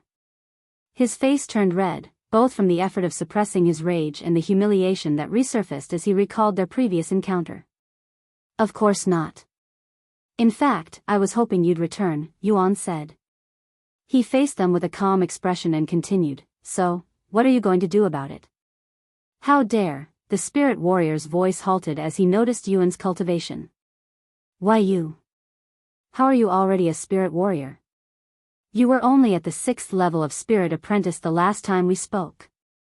In the time it had taken Yuan to advance from the 6th level of spirit apprentice to spirit warrior, none of the 3 disciples had made any progress in their cultivation. This realization didn't just shock the 3 disciples, it terrified them. The speed of Yuan's advancement was far beyond anything they had seen or heard of before, and the thought that they might have offended a genius sent chills down their spines. Their anger and confidence began to waver, replaced by a creeping sense of dread as they considered the possibility of offending someone they shouldn't have. Noticing the fear in their eyes, Yuan smiled and said, "Is there something weird about me being a spirit warrior?" He raised his sword and activated the Peerless Immortal technique before pressing its blade against the spirit warrior's neck. "I want to kill the 3 of you right now, but I am a rule-abiding disciple. However, if I see any of you outside the sect, especially the hunting grounds, I won't give any warnings and swing my sword." The disciples trembled in fear. However, it was not Yuan's threat that terrified them, it was his usage of the Peerless Immortal technique. Despite being at the sect for over half a decade, neither of them had managed to reach the 1st level of the technique. Yet, despite having just become a spirit warrior, Yuan was already demonstrating a mastery of the technique that seemed superior to even that of inner court disciples. "I will give you 5 seconds to get out of my sight before I start swinging my sword. Why you wouldn't dare to kill another disciple in the sect? This is the training grounds. Accidents happen here every once in a while. I can just say that I was too absorbed in my training to notice you and accidentally killed you," Yuan shrugged. The moment the disciples sensed the cold, suffocating wave of killing intent emanating from Yuan, their courage evaporated in an instant. Without a second thought, they turned and bolted, fleeing as fast as their legs could carry them. Once those 3 disciples left, Yuan made his way to the hunting grounds. At the hunting grounds, Yuan ignored the weaker magical beasts and went straight to the area with powerful magical beasts at the spirit warrior level. Magical beasts are inherently stronger than human cultivators at the same level, so it was common to see disciples work together to hunt a single magical beast. However, Yuan traversed the place alone, killing magical beasts left and right with the 1,000 Miles sword strike and Peerless Immortal technique, quickly filling his spatial ring with materials. Chapter 1845 A Rumor. Chapter 1845 A Rumor, Senior Sister's son, have you heard? There's a monster hunting all of the magical beasts in the hunting grounds. A female sect elder approached Elder's son while she was patrolling the outer areas of the hunting grounds. Huh? Monster? What are you talking about? Elder's son raised an eyebrow at this news. There's a rumor going around saying that an outer court disciple is hunting spirit warrior magical beasts alone and at an incredible rate. I don't know how credible this information is, but according to the sect elder who witnessed it, this outer court disciple could utilize the Peerless Immortal technique even better than many inner court disciples. An outer court disciple doing better than inner court disciples with the Peerless Immortal technique? When did our sect acquire such a genius? Elder's son asked with raised eyebrows. Who knows? We don't even know if this person really exists. Why don't you go take a look and confirm it yourself? Elder's son asked. That's what I plan on doing. Want to come with me? I would love to, but I don't want to give the sect leader any reasons to lecture me, Elder's son sighed out loud. Oh, right. You were lectured for paying too much attention to a certain disciple a few years ago. What happened to him? He's on his way to becoming a core disciple. He left the sect some time ago to train. A core disciple? I guess there's a reason you were paying so much attention to him. Everyone thought you had fallen for a disciple back then. Do you have any idea how shocked we were? That's absolute nonsense. He's akin to a little brother to me, one who is always in trouble and requires my help. He would have died long ago if it weren't for me, Elder's son shook her head. Although her words may sound a little egotistical, it was very true. Tian would have died long ago if it weren't for her constant support, not to mention the amount of time she had to save him in the hunting grounds. Whatever you say, senior sister. Anyway, I'll go check out this monster and report back to you once I confirm or expose the rumors. With that, the female sect elder left Elder's son and went deeper into the hunting grounds. At the same time, Yuan was just leaving the hunting grounds after filling his spatial ring with materials. A single magical beast earned him around 100 points before, but now, they were earning him around 500 points. As for the monster cores, they would also earn him 5 times more than previously if he sold them. Of course, he only sold the materials and kept the monster cores. However, while the magical beasts earned him more points, they were harder to encounter. In the end, it took Yuan almost a week to fill his spatial ring when it used to only take 3 to 4 days. Still, the amount of points he was earning was still much more than before. In a week, had earned around 55,000 points. At this rate, I'll need to farm magical beasts for 3 months straight before I can afford the next treasure. Although it was a long time, Yuan didn't mind it, as it was almost a drop in the bucket when compared to Tian, who had spent years training inside the hunting grounds. I'd like to purchase an earth-grade sword, Yuan said to the young store clerk. That would cost 5,000 points. It was 1,000 times more expensive than the spirit-grade sword Yuan had purchased. I'll take it, Yuan said. Although Yuan wouldn't have minded continuing to use his spirit-grade swords, they were beginning to show visible signs of wear and tear.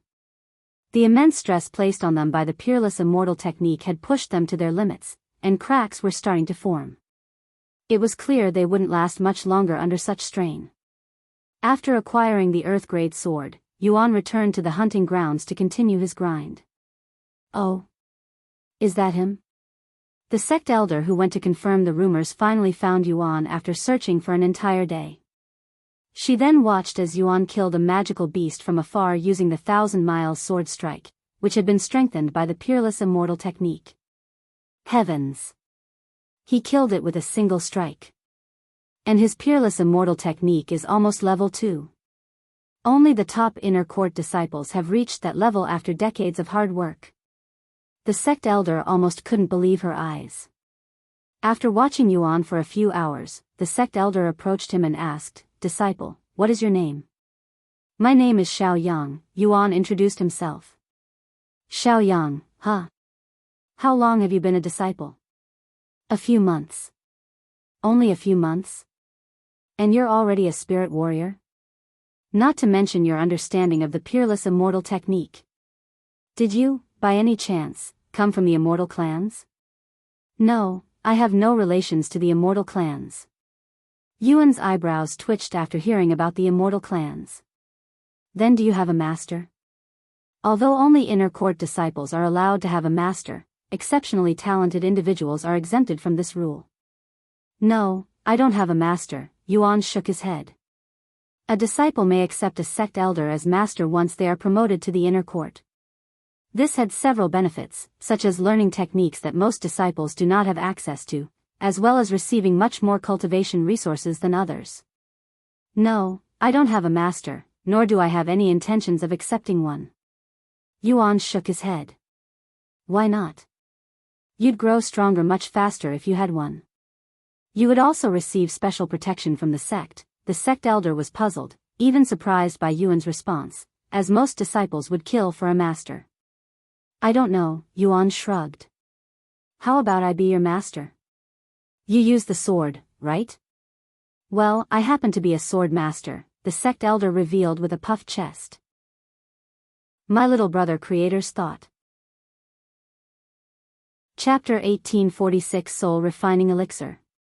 Chapter 1846 Soul Refining Elixir. Sorry, senior, but if I had a master, I would prefer it be someone I am familiar with, Yuan shook his head. That's a simple fix. We can just get to know each other better. The sect elder appeared noticeably eager, even a little desperate, to recruit Yuan as her disciple. This was because having a highly talented disciple would significantly enhance her reputation and status within the sect. A disciple's achievements reflected directly on their master, and if Yuan were to accomplish something extraordinary for the sect, it could lead to promotions and increased prestige for the elder. For her, recruiting someone with Yuan's potential was not just about guidance, it was an opportunity to elevate her own standing. Thank you for the offer, senior, but for personal reasons, I won't be accepting a master for now, Yuan refused. The sect elder sighed, clearly disappointed in his response. However, she wasn't ready to give up a talented disciple like him and said, I am Elder Jing. My offer remains, so if you ever change your mind in the future, you can find me. Thank you, senior. I will definitely keep your offer in mind, Yuan responded politely. Despite saying that, Yuan had no intentions of accepting her as his master. In fact, he already had someone else in mind.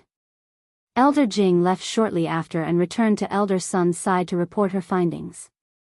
The rumors were true. This outer court disciple exists. I watched him slay spirit warrior magical beasts as if they were just ordinary animals. I have never seen anyone like him before. Not only that, he's also very talented with the sword. His movements were swift and precise with zero waste. Hell, he might even be better than me in terms of basic sword understanding. Elder Jing praised Yuan endlessly, leaving Elder Sun speechless. Such a talented disciple, I wonder if he's already accepted a master. He doesn't have a master yet. Honestly, I tried to recruit him, but he refused, Elder Jing sighed. Did he say why? He only said it was due to some personal reasons. I see. Speaking of accepting a disciple, I'm surprised you didn't try to recruit that brother-like disciple of yours, Elder Jing suddenly said. It's complicated, Elder Sun shook her head, refusing to elaborate further. Time continued to flow, and before Yuan realized it, a whole month had passed since his breakthrough to Spirit Warrior. He decided to take a break from the hunting grounds to check up on the others. Ji Ran had just achieved the 5th level of Spirit Apprentice, while Lan Yingying was on the verge of entering the 3rd level. Have you seen Mei Li, Yingzi, or the Zither Goddess? Yuan asked Ji Ran and Lan Yingying. They both shook their heads. Since they're beasts like me, they might be a little slower, especially Yingzi, who only started cultivating recently, Lan Yingying said. The Zither Goddess should be arriving soon, through. I wouldn't be too worried about them. Not even half of the 20,000 participants have made it to the Immortal Monastery, Ji Ran added. Hopefully, they're just a little slow and nothing happened to them, Yuan said. By the way, young master, do you think the founder is also in this place? Ji Ran suddenly asked. It's his trial, so it's highly likely. Whether he'll contact us or not is a different story. I hope he does. I would like to speak more with him, Ji Ran said. After his break ended, Yuan returned to his grind inside the hunting grounds. Before he left, he gave Ji Ran and Lan Yingying a few monster cores head collected throughout the month. As time passed, Yuan's name continued to speak throughout the sect as a beast-slaying genius. Several sect elders besides Elder Jing approached him in hopes of recruiting him as their disciple, but Yuan refused all of them. Some were more persistent than others, and there was even one that subtly threatened him. In the case of being threatened, Yuan merely acted like he didn't understand he was being threatened, which worked. In the blink of an eye, another 2 months passed, and Yuan finally collected enough points to purchase the next tier of treasure.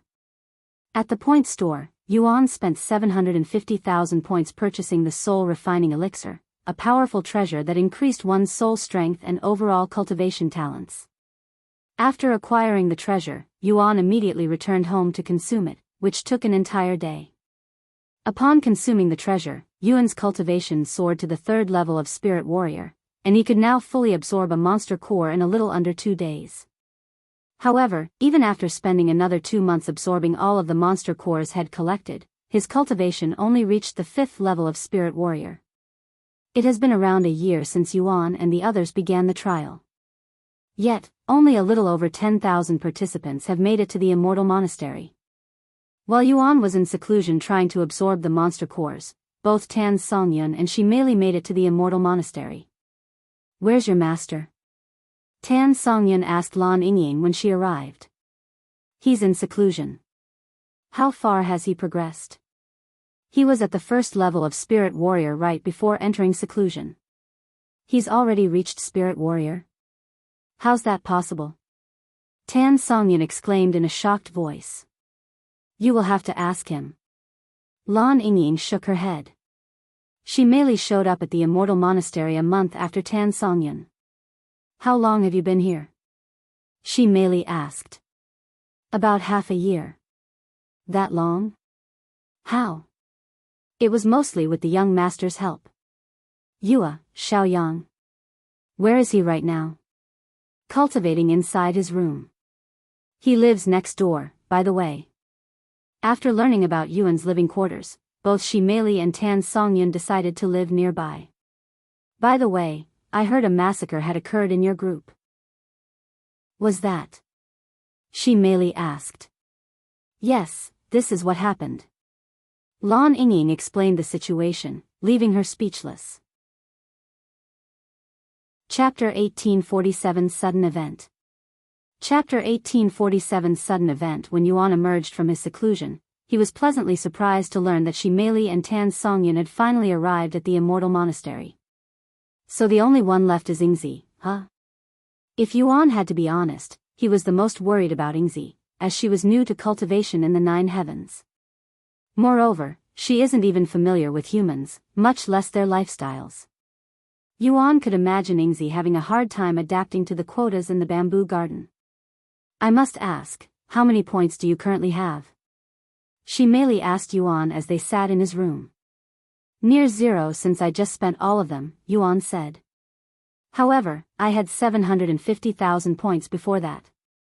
750,000? Everyone in the room exclaimed in shock.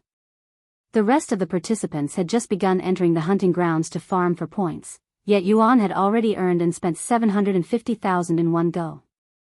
It was an astronomical amount of points that they couldn't even begin to comprehend.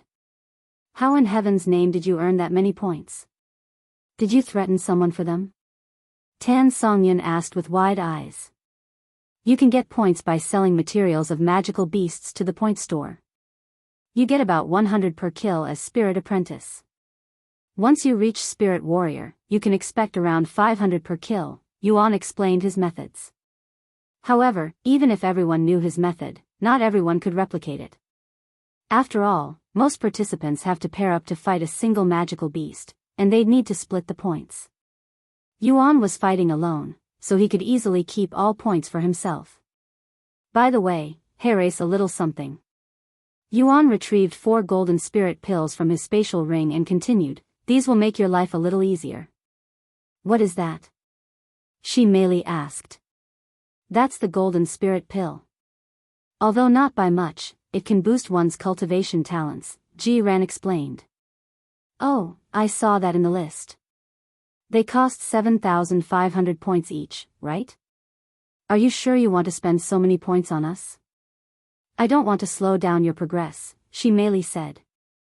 Yuan smiled and said, it's only 7,500 points. I can earn that much with a single monster core and some materials. It'll hardly slow down my progress right now. Jiran then said, I appreciate the offer, young master, but I have already purchased and consumed the golden spirit pill myself. You can save mine for Yingzi. In the Immortal Monastery, Jiran's progress was only second to Yuan, which was expected, as he was once the sect leader of the Immortal Monastery. Shi Meili and Lan Yingying accepted the golden spirit pill. As for Tan Songyun, she hesitated to receive Yuan's assistance out of pride. However, she eventually accepted the golden spirit pill. Thank you. She mumbled. Sometime later, just as everyone prepared to leave Yuan's place, they heard a familiar voice being broadcast through voice transmission, allowing all of the participants to hear it no matter where they were. The Immortal Monastery will be hosting its entry-level Immortal Exchange in half a year. Only Outer Court disciples and those below Spirit Master may participate. The winner of this tournament will be granted 1 million points and the treasure Translucent Dew of Flawlessness. However, you will need 25,000 points to participate in the tournament. You are only allowed to use your own points to participate. Moreover, you will gain 1 contribution for every victory. Once the announcement ended, Jiran said, that was the founder's voice. Entry-level Immortal Exchange, huh? Will you be participating, Yuan? Shi Meili turned to look at him, who calmly nodded. There was no way Head missed the chance to acquire the Translucent Dew of Flawlessness, which would help him achieve an untainted body and speed his cultivation speed tremendously. I guess that means I won't be participating, Shi Meili shrugged. We're too far behind, after all, Jiran sighed. I'll also skip it, Lan Yingying nodded in agreement. Tan Songyun didn't say anything, but she also planned on skipping the tournament. As enticing as the rewards were, she knew she wouldn't defeat Yuan, who was an entire realm ahead of her. If she joined the tournament, she'd only be wasting 25,000 points. I guess this will be an easy win for you, Shi Meili then said. Yuan shook his head and said, that's not necessarily true. If only those like us are allowed to participate, then I will most likely win it without any competition. However, they didn't say anything about only allowing us to participate, so it's safe to assume the other disciples will also be participating. The young master is right. The founder wouldn't give such a generous reward so easily, Jiran said. By the way, even if you know you won't win the tournament, I think you should still participate for the contribution, which you will need to become an inner court disciple, Yuan then said. But 25,000 points is a lot. Shi Meili sighed. There are many ways to earn points, but contribution is a different story. We might only be able to acquire contributions through events such as this one. In such a case, we'd want to participate in all of them, regardless if we win or lose. Yuan's logical take on the situation instantly made everyone in the room reconsider their decision. Although 25,000 points may be a lot, they could earn it back with enough effort. However, contribution was a different story.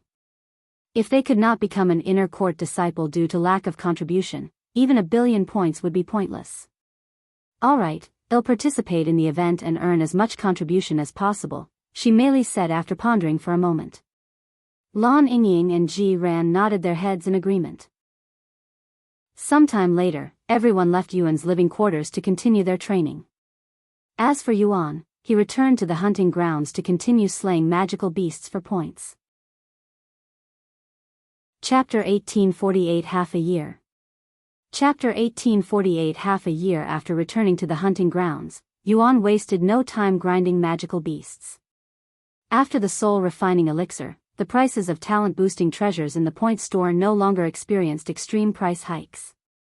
However, they were still far from affordable, with most of them priced between 1 million and 5 million points. The translucent dew of flawlessness was a treasure that cost 7 million points, but Yuan was pretty confident he'd be able to win the tournament. With 6 months before the tournament, I only have enough time to purchase 2, maybe 3 treasures if I sell all of my monster cores. Before going to the hunting grounds, Yuan stocked up on recovery and hunger pills, which would allow him to get rid of hunger entirely. Each pill could make an adult feel full for an entire week without any issues, and some could even last a month, even a year. Knowing that there was only half a year until the tournament, Yuan did not want to waste any time outside the hunting grounds. Hell, he even purchased several more spatial rings to reduce the number of trips he'd need to take to the point store to sell his materials. As Yuan hunted magical beasts day and night, he improved his understanding of the Peerless Immortal technique. In the blink of an eye, an entire month has passed since Yuan entered the hunting grounds, and for the first time since he entered, he had to leave to empty out his spatial rings. At the point store, Yuan placed a dozen spatial rings on the table before the young clerk, causing him to raise an eyebrow. "I'd like to sell everything for points," Yuan said. "Please give me a moment to confirm the contents." The young clerk accepted the spatial rings and inspected their contents. A few minutes later, he said, "I can give you 320,000 points for the materials and 90,000 points for the monster cores." Deal. After selling the materials, Yuan purchased some more recovery pills before heading right back to the hunting grounds. Due to the upcoming tournament, Yuan noticed a lot more people were at the hunting grounds when he entered it. However, the majority of them were in the outer areas, and as Yuan entered deeper into the hunting grounds, he stopped encountering participants and would only encounter real disciples. For the second month, Yuan earned a total of 450,000 points, bringing his total to 860,000 points. In the third month, Yuan earned exactly 500,000 points, bringing his total to 1,360,000 points. After collecting over 1,000,000 points, Yuan stopped farming magical beasts to purchase a treasure and consume it.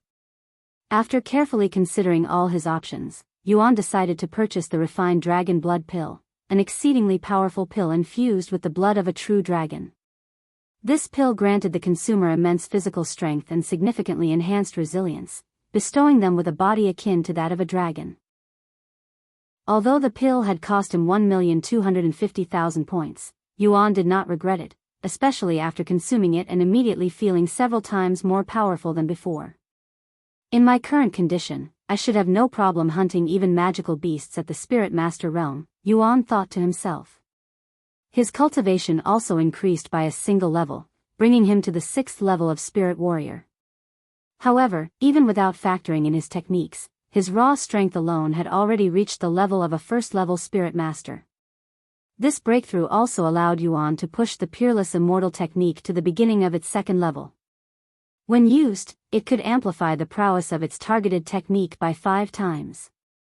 Once he was prepared, Yuan returned to the hunting grounds. Once he arrived, he went right past the outer area and even the inner regions, only stopping when he reached the deepest parts of the hunting grounds, where magical beasts at the Spirit Master realm roamed.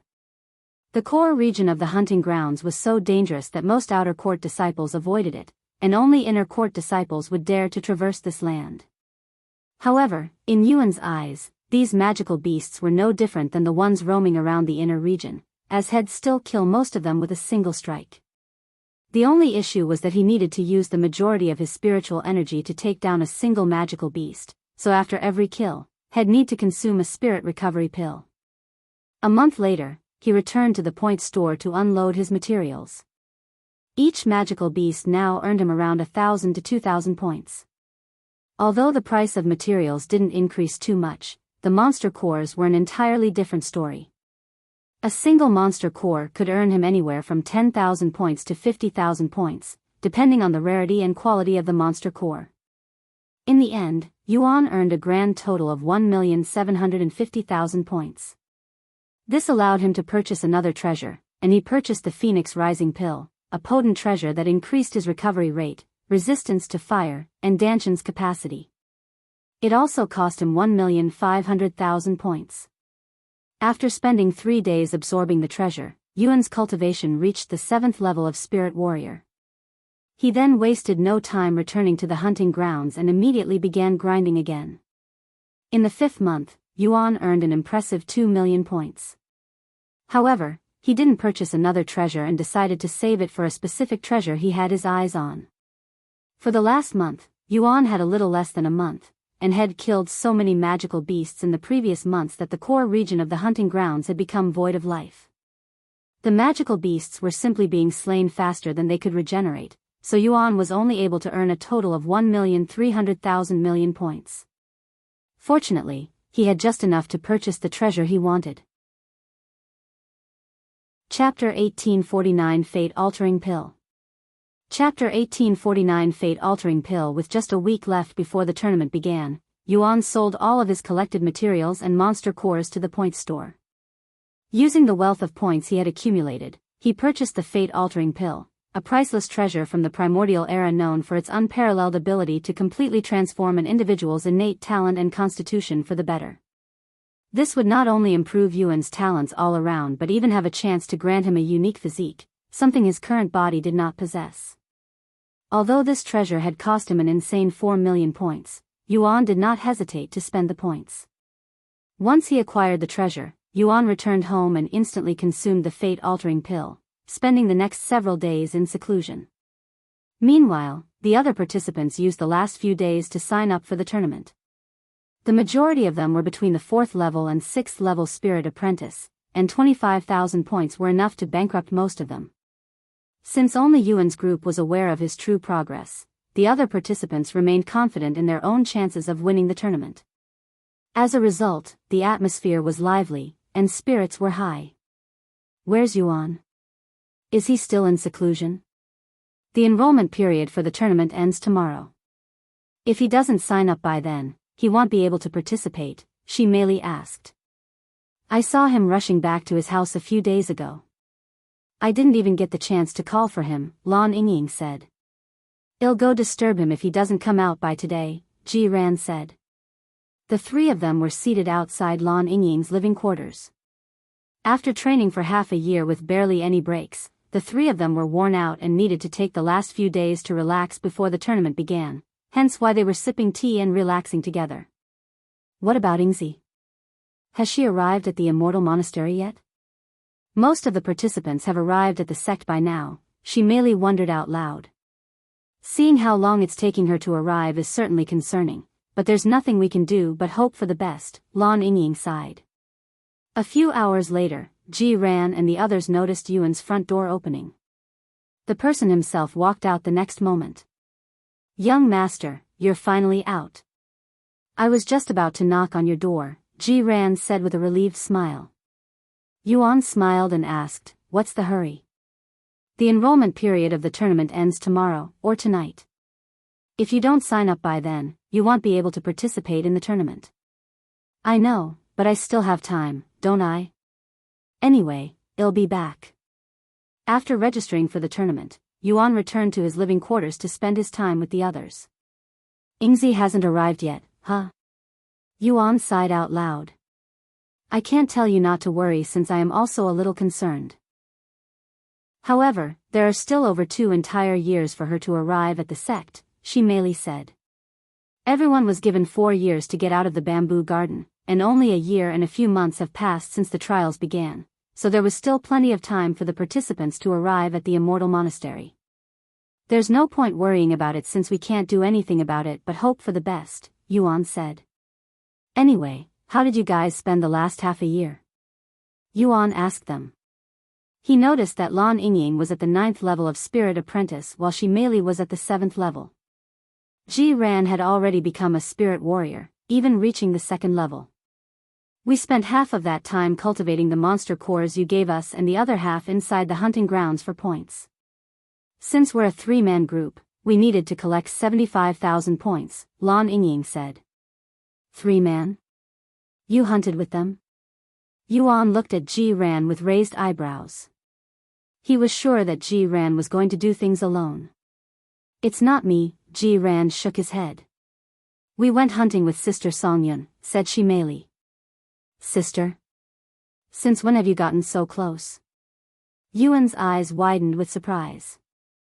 He also anticipated Tan Songyun would be hunting with her fellow faction members, but that didn't seem to be the case. Where is she right now? Yuan then asked. Cultivating inside her room. I see. By the way, did the two of you study the technique I recommended to you before? Yuan asked a moment later. The Peerless Immortal technique? Yes, we went to the library to acquire the technique right afterward. However, it's a very difficult technique. I am barely scratching the surface, even after having it for half a year. That said, I only spend a little time studying it every day. I'll spend more time on it after the tournament, she merely said. Every disciple of the Immortal Monastery is granted the privilege of learning the Peerless Immortal technique for free, so Lan Yingying and she merely were able to acquire it without any issues or spending points. Moreover, unlike the cultivation technique, they were unable to spend points speeding up their memorization progress. Fortunately, the founder did not alter the Peerless Immortal technique in any way, allowing everyone to study it without any artificial difficulty. However, even without altering its difficulty, the Peerless Immortal technique would still challenge the geniuses and experienced cultivators doing the trial. That said, since there were no guidelines or instructions that recommended the participants to learn the technique, it was unknown how many participants actually picked up the Peerless Immortal technique to study. It's a difficult technique, but it'll be worth it. Trust me, Yuan said. He then looked at Ji Ran and asked, just wondering, but what level of the technique did you reach? Ji Ran quickly said, I reached the 6th level before being imprisoned in the Shadow Realm. It hasn't advanced since then for obvious reasons. Chapter 1850 Entry, Level Immortal Tournament. Chapter 1850 Entry Level Immortal Tournament, 6th level, huh?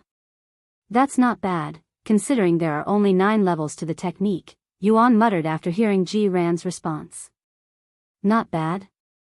Ji Ran raised his eyebrows and said, Young master, although there are 9 levels, only the founder has ever managed to reach that level. The highest level achieved by someone other than the founder is only the 7th level, which was achieved by the sect leader before I took his position.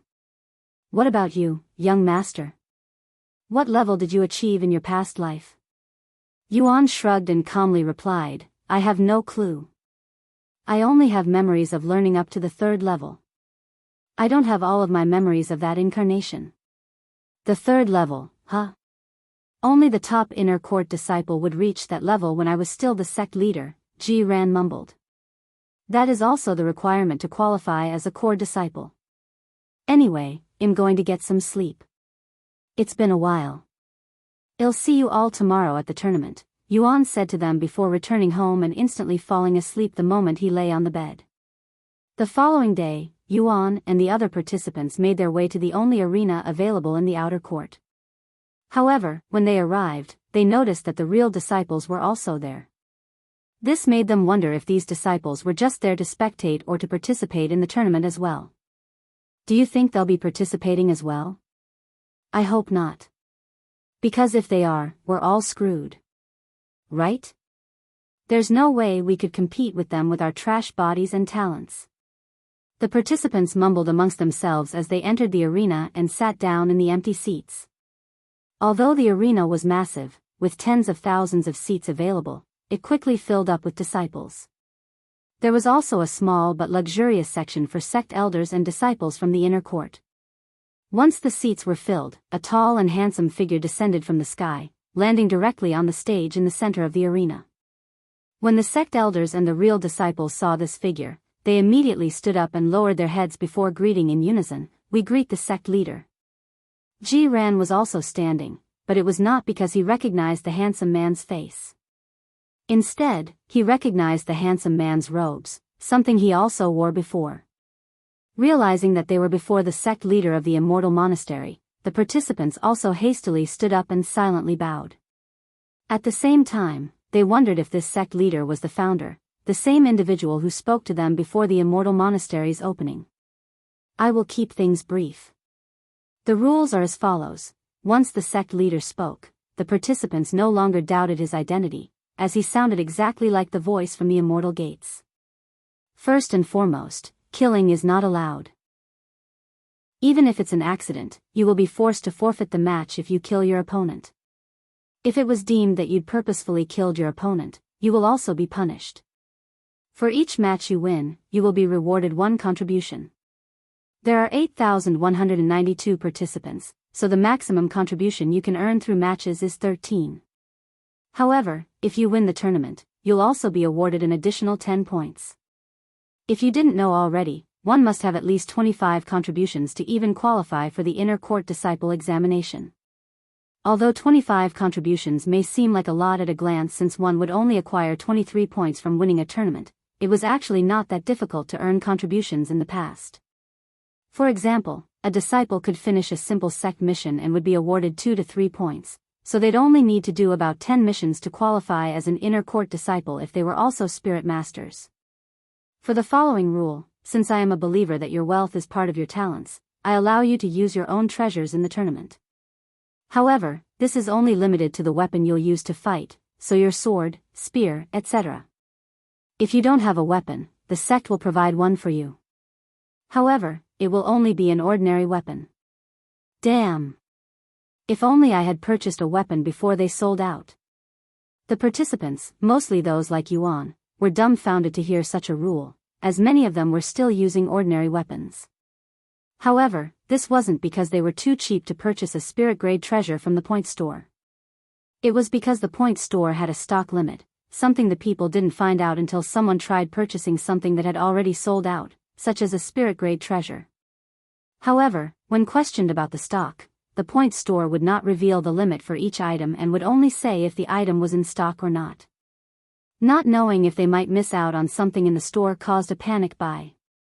The first thing the people looked at were treasures and weapons. Unfortunately for them, anything past the Golden Spirit Pill was still out of everyone's price range. As for the Golden Spirit Pill, it quickly sold out. Although the participants didn't know how many had been sold in total, they knew that 14 of them had been purchased before it ran out. Unbeknownst to them, Yuan had purchased 5 of them, and Ji Ran had also purchased 1, meaning there were only 20 Golden Spirit Pills in stock. This amount was incredibly small, especially considering there were over 10,000 participants. Yuan wasn't aware of the stock limit, so his eyebrows raised after hearing the people around him complain about it. He turned to look at Lan Yingying and asked, "What are they talking about? What was sold out? You didn't know? The items in the point store have purchase limits, so once an item is bought out, it can no longer be purchased again," she revealed. Chapter 1851 Limited Stock. Chapter 1851 Limited Stock. What? There's a stock limit to the items in the point store? Yuan was genuinely surprised to learn about this information. All of the spirit-grade swords have been sold out for some time now. Luckily, we all managed to purchase one, Lan Yingying added. I purchased a spirit-grade spear, and they are still in stock due to low demand, she merely added. Swords were the most popular and widely used weapon, so it wasn't shocking for them to run out of stock so quickly. What about treasures? Yuan then asked. Well, the Golden Spirit Pill is sold out. The enriched roots of Vigor and soul refining elixir are still available. As for the rest, nobody even bothered asking about them since they're way out of our league. I see. I should buy as many as I can before they run out of stock then. Yuan mumbled to himself. Even though the treasures would only work once for each individual, he wanted to secure the most powerful treasures for his own people. The sect leader continued speaking. Once the tournament begins, the fighters' numbers will be called. Those who have been called will be given 10 seconds to enter the stage. Failure to enter the stage on time will result in an automatic loss. When the participants signed up for the tournament, they were each given a number. Sometime later, the sect leader flew off the stage and to his personal seat, which was atop the entire arena, giving him a full view of everything and the presence of a god. Soon, a sect elder acting as the judge entered the stage and announced the beginning of the tournament. There were over 8,000 participants in the tournament, and since there would only be 2 fighters at a time, the tournament was guaranteed to take a long time. Moreover, the numbers called seemed to be random, so none of the participants dared to leave the arena, fearing they might miss their turn.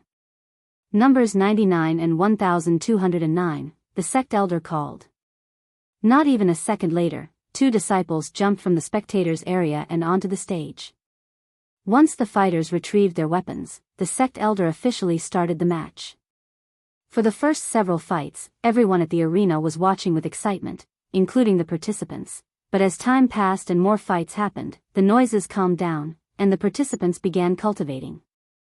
Soon, there would only be loud cheers every so often when something amazing happened, or it was a popular disciple's turn to fight. As much as the participants wanted to shut down their senses and cultivate in complete silence, they didn't dare to, as it would also block them from hearing their number being called out. The people doing the trial also realized that they would not only have to fight real disciples from the Immortal Monastery, but there was also a chance they would encounter a spirit warrior as their opponent. Eventually, someone from Yuan's group was called. Number 3333 and 4099. That's me. I'll see you guys later, Xianxia suddenly stood up and said. Good luck, Yuan, and the others said to her. Xianxia nodded at them before jumping onto the stage. Her opponent was a young man at the 9th level of Spirit Apprentice, 2 whole levels above Xianxia. By now, over 100 matches have occurred, and in these matches, a dozen of them were fought by those who came from the bamboo garden, commonly known as bamboo disciples by the other disciples. As for the result of these dozen matches, only a single one of them managed to win because they got lucky with their opponent. Xianxia would be considered unlucky by the others since her opponent was of higher cultivation than her. Even though it was only 2 levels, one must consider that Xianxia was in a mediocre body with mediocre talents. Someone without talents would have trouble overcoming an opponent a single level higher, much less 2 levels. Fortunately for the bamboo disciples, most of the outer court disciples were as mediocre as them, and they lacked the knowledge and experience the bamboo disciples had. On the stage, Xianxia wielded her spirit-grade spear while her opponent wielded a spirit-grade sword. Begin. The sect elder wasted no time starting the fight. Xianxia and the disciple clashed the next moment. A spear, huh? You don't see that weapon often, the disciples murmured to each other. While the spear may have existed for many thousands of years, very few people actually mastered the spear during the primordial era, and compared to sword's popularity and vast knowledge, it was almost non-existent, hence why the disciples were surprised to see Xianxia's weapon. As for her opponent, he also wasn't familiar with the spear and thus didn't know how to deal with it. Xianxia, on the other hand, has over 10,000 years of experience with the spear. In the blink of an eye, Xianxia dominated her opponent before he could even display any techniques. Wow, that bamboo disciple is definitely better than the others I have seen so far. She's also very pretty. Maybe I should try courting her. The disciples no longer looked down on Xianxia after her domineering display, with some even falling for her. After the fight ended, which didn't even last 3 minutes, Xianxia returned to her seat. Great job, Yuan said. It felt like I was bullying a child, Xianxia said in a somewhat embarrassed manner. While she was over 10,000 years old, the outer court disciples of the Immortal Monastery were mostly between 16 and 30 years old. Don't think too much about it. A win is a win, Yuan said with a calm smile. Several matches later, Lan Yingying was called to the stage. Good luck, Yingying. Xianxia and the others cheered for her. Upon entering her stage, Lan Yingying faced her opponent, a female disciple wielding a sword, who was also at the 9th level of Spirit Apprentice. If you find any errors, ads pop up, ads redirect, broken links, non-standard content, etc. Chapter 1852 Immortal Monastery's 4th Sect Leader. Chapter 1852 Immortal Monastery's 4th Sect Leader Lan Yingying also wielded a sword, and once the match began, it quickly became apparent that she was not as experienced as Xianxia when it came to wielding a weapon. Unlike Xianxia, who had over 10,000 years to train both her body and skills with the weapon, Lan Yingying was only slightly older than Yuan in terms of his current life. Moreover, she was a divine serpent who fought with sacred fire and her own body, so she was almost a complete beginner when it came to weapons. Fortunately, she was able to get used to holding and swinging a sword during her time in the bamboo garden. She would also watch Yuan chop bamboo, as he was not just mindlessly striking at them but practicing sword techniques. Her sword techniques are a little rough. She merely couldn't help but mutter after seeing Lan Yingying fight with the sword. If it weren't for her cultivation and the golden spirit pill, Lan Yingying would have lost quite easily. Moreover, her opponent wasn't too experienced in the sword either, which was the biggest reason that Lan Yingying was able to hold on for many minutes. Looks like I need to teach her some basic sword techniques. Yuan mumbled. Hearing this, Tan Songyan said, if it's just the basics, I can teach her. Are you sure? Yuan looked at her with a surprised face. Why are you looking at me like that? While I may have debts to settle with you, she's completely innocent, and we're friends now, Tan Songyan sneered. All right. I'll leave her in your hands. Yuan couldn't argue with her and nodded.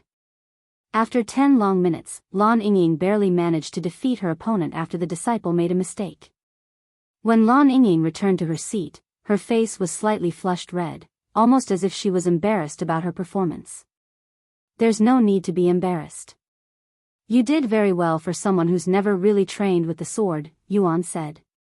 No, that's not why I am embarrassed.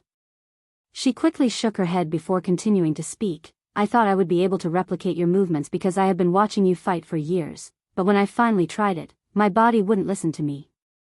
Lan Yingying thought she would be able to wield the sword just fine because she had witnessed Yuan use his sword for many years, so she didn't put as much effort into training the sword. However, she quickly realized her mistake and felt ashamed for it. I'll put more effort into training the sword now. She sighed. I wouldn't put too much thought into it if it were you. After all, once this trial is over, you will go back to your original fighting style, she merely said. While that may be true, we don't know how long we'll be in this trial. I don't want to be a burden, and even if I might never pick up the sword again, I think it's good to have some experience just in case I need to wield a weapon again in the future, she said. Number 7232 and number 8000. Sometime later, Ji Ran was called to the stage. Yuan and the others were very confident in Ji Ran's victory, unless he got extremely unlucky and was given an opponent that was far above his cultivation. 6th level Spirit Warrior. Yuan muttered after seeing Ji Ran's opponent. 6th level? That's 4 entire levels higher than him. She merely exclaimed. I wouldn't worry too much, Yuan said with a smile.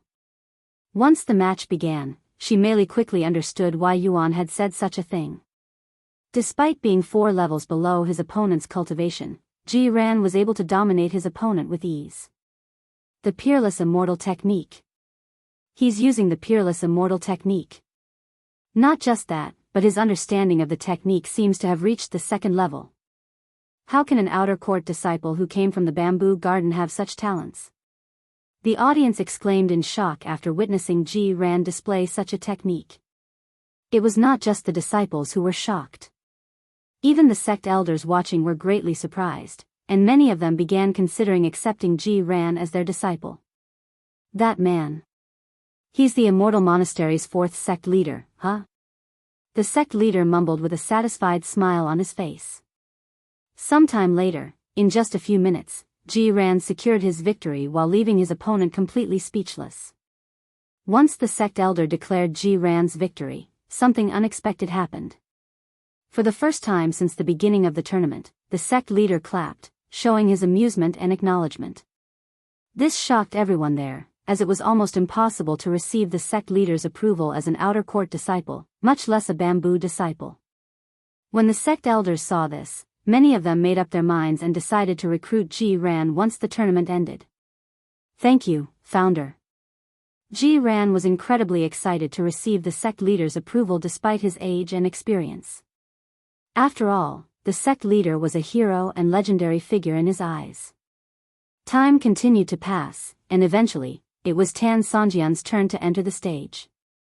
Her opponent was at the 5th level of Spirit Apprentice and also a fellow bamboo disciple, while Tan Songyan herself was at the 9th level of Spirit Apprentice. The result of the fight was apparent to everyone even before the fight began. A dozen exchanges later, Tan Songyan proved everyone right by defeating her opponent without even breaking a sweat. Then, right after Tan Songyan's match, Yuan heard his number being called. Number 8171 and number 300. Good luck, not that you need it. She merely chuckled. I'll be back soon. Yuan jumped onto the stage, and his cultivation shocked many disciples, even sect elders. He's at the peak of Spirit Warrior? But he's a bamboo disciple. The audience was also shocked when Ji Ran entered the stage while being at the second level of Spirit Warrior, but it was incomparable to Yuan, who was almost a step away from Spirit Master. The sect leader narrowed his eyes and frowned slightly after seeing Yuan's face, almost as if he found it unpleasant for some reason. He looks familiar. He mumbled to himself, but he didn't think too much about it. You're tuning into the Carefree Valley YouTube channel. Don't forget to subscribe and join us on this journey to catch the most captivating stories.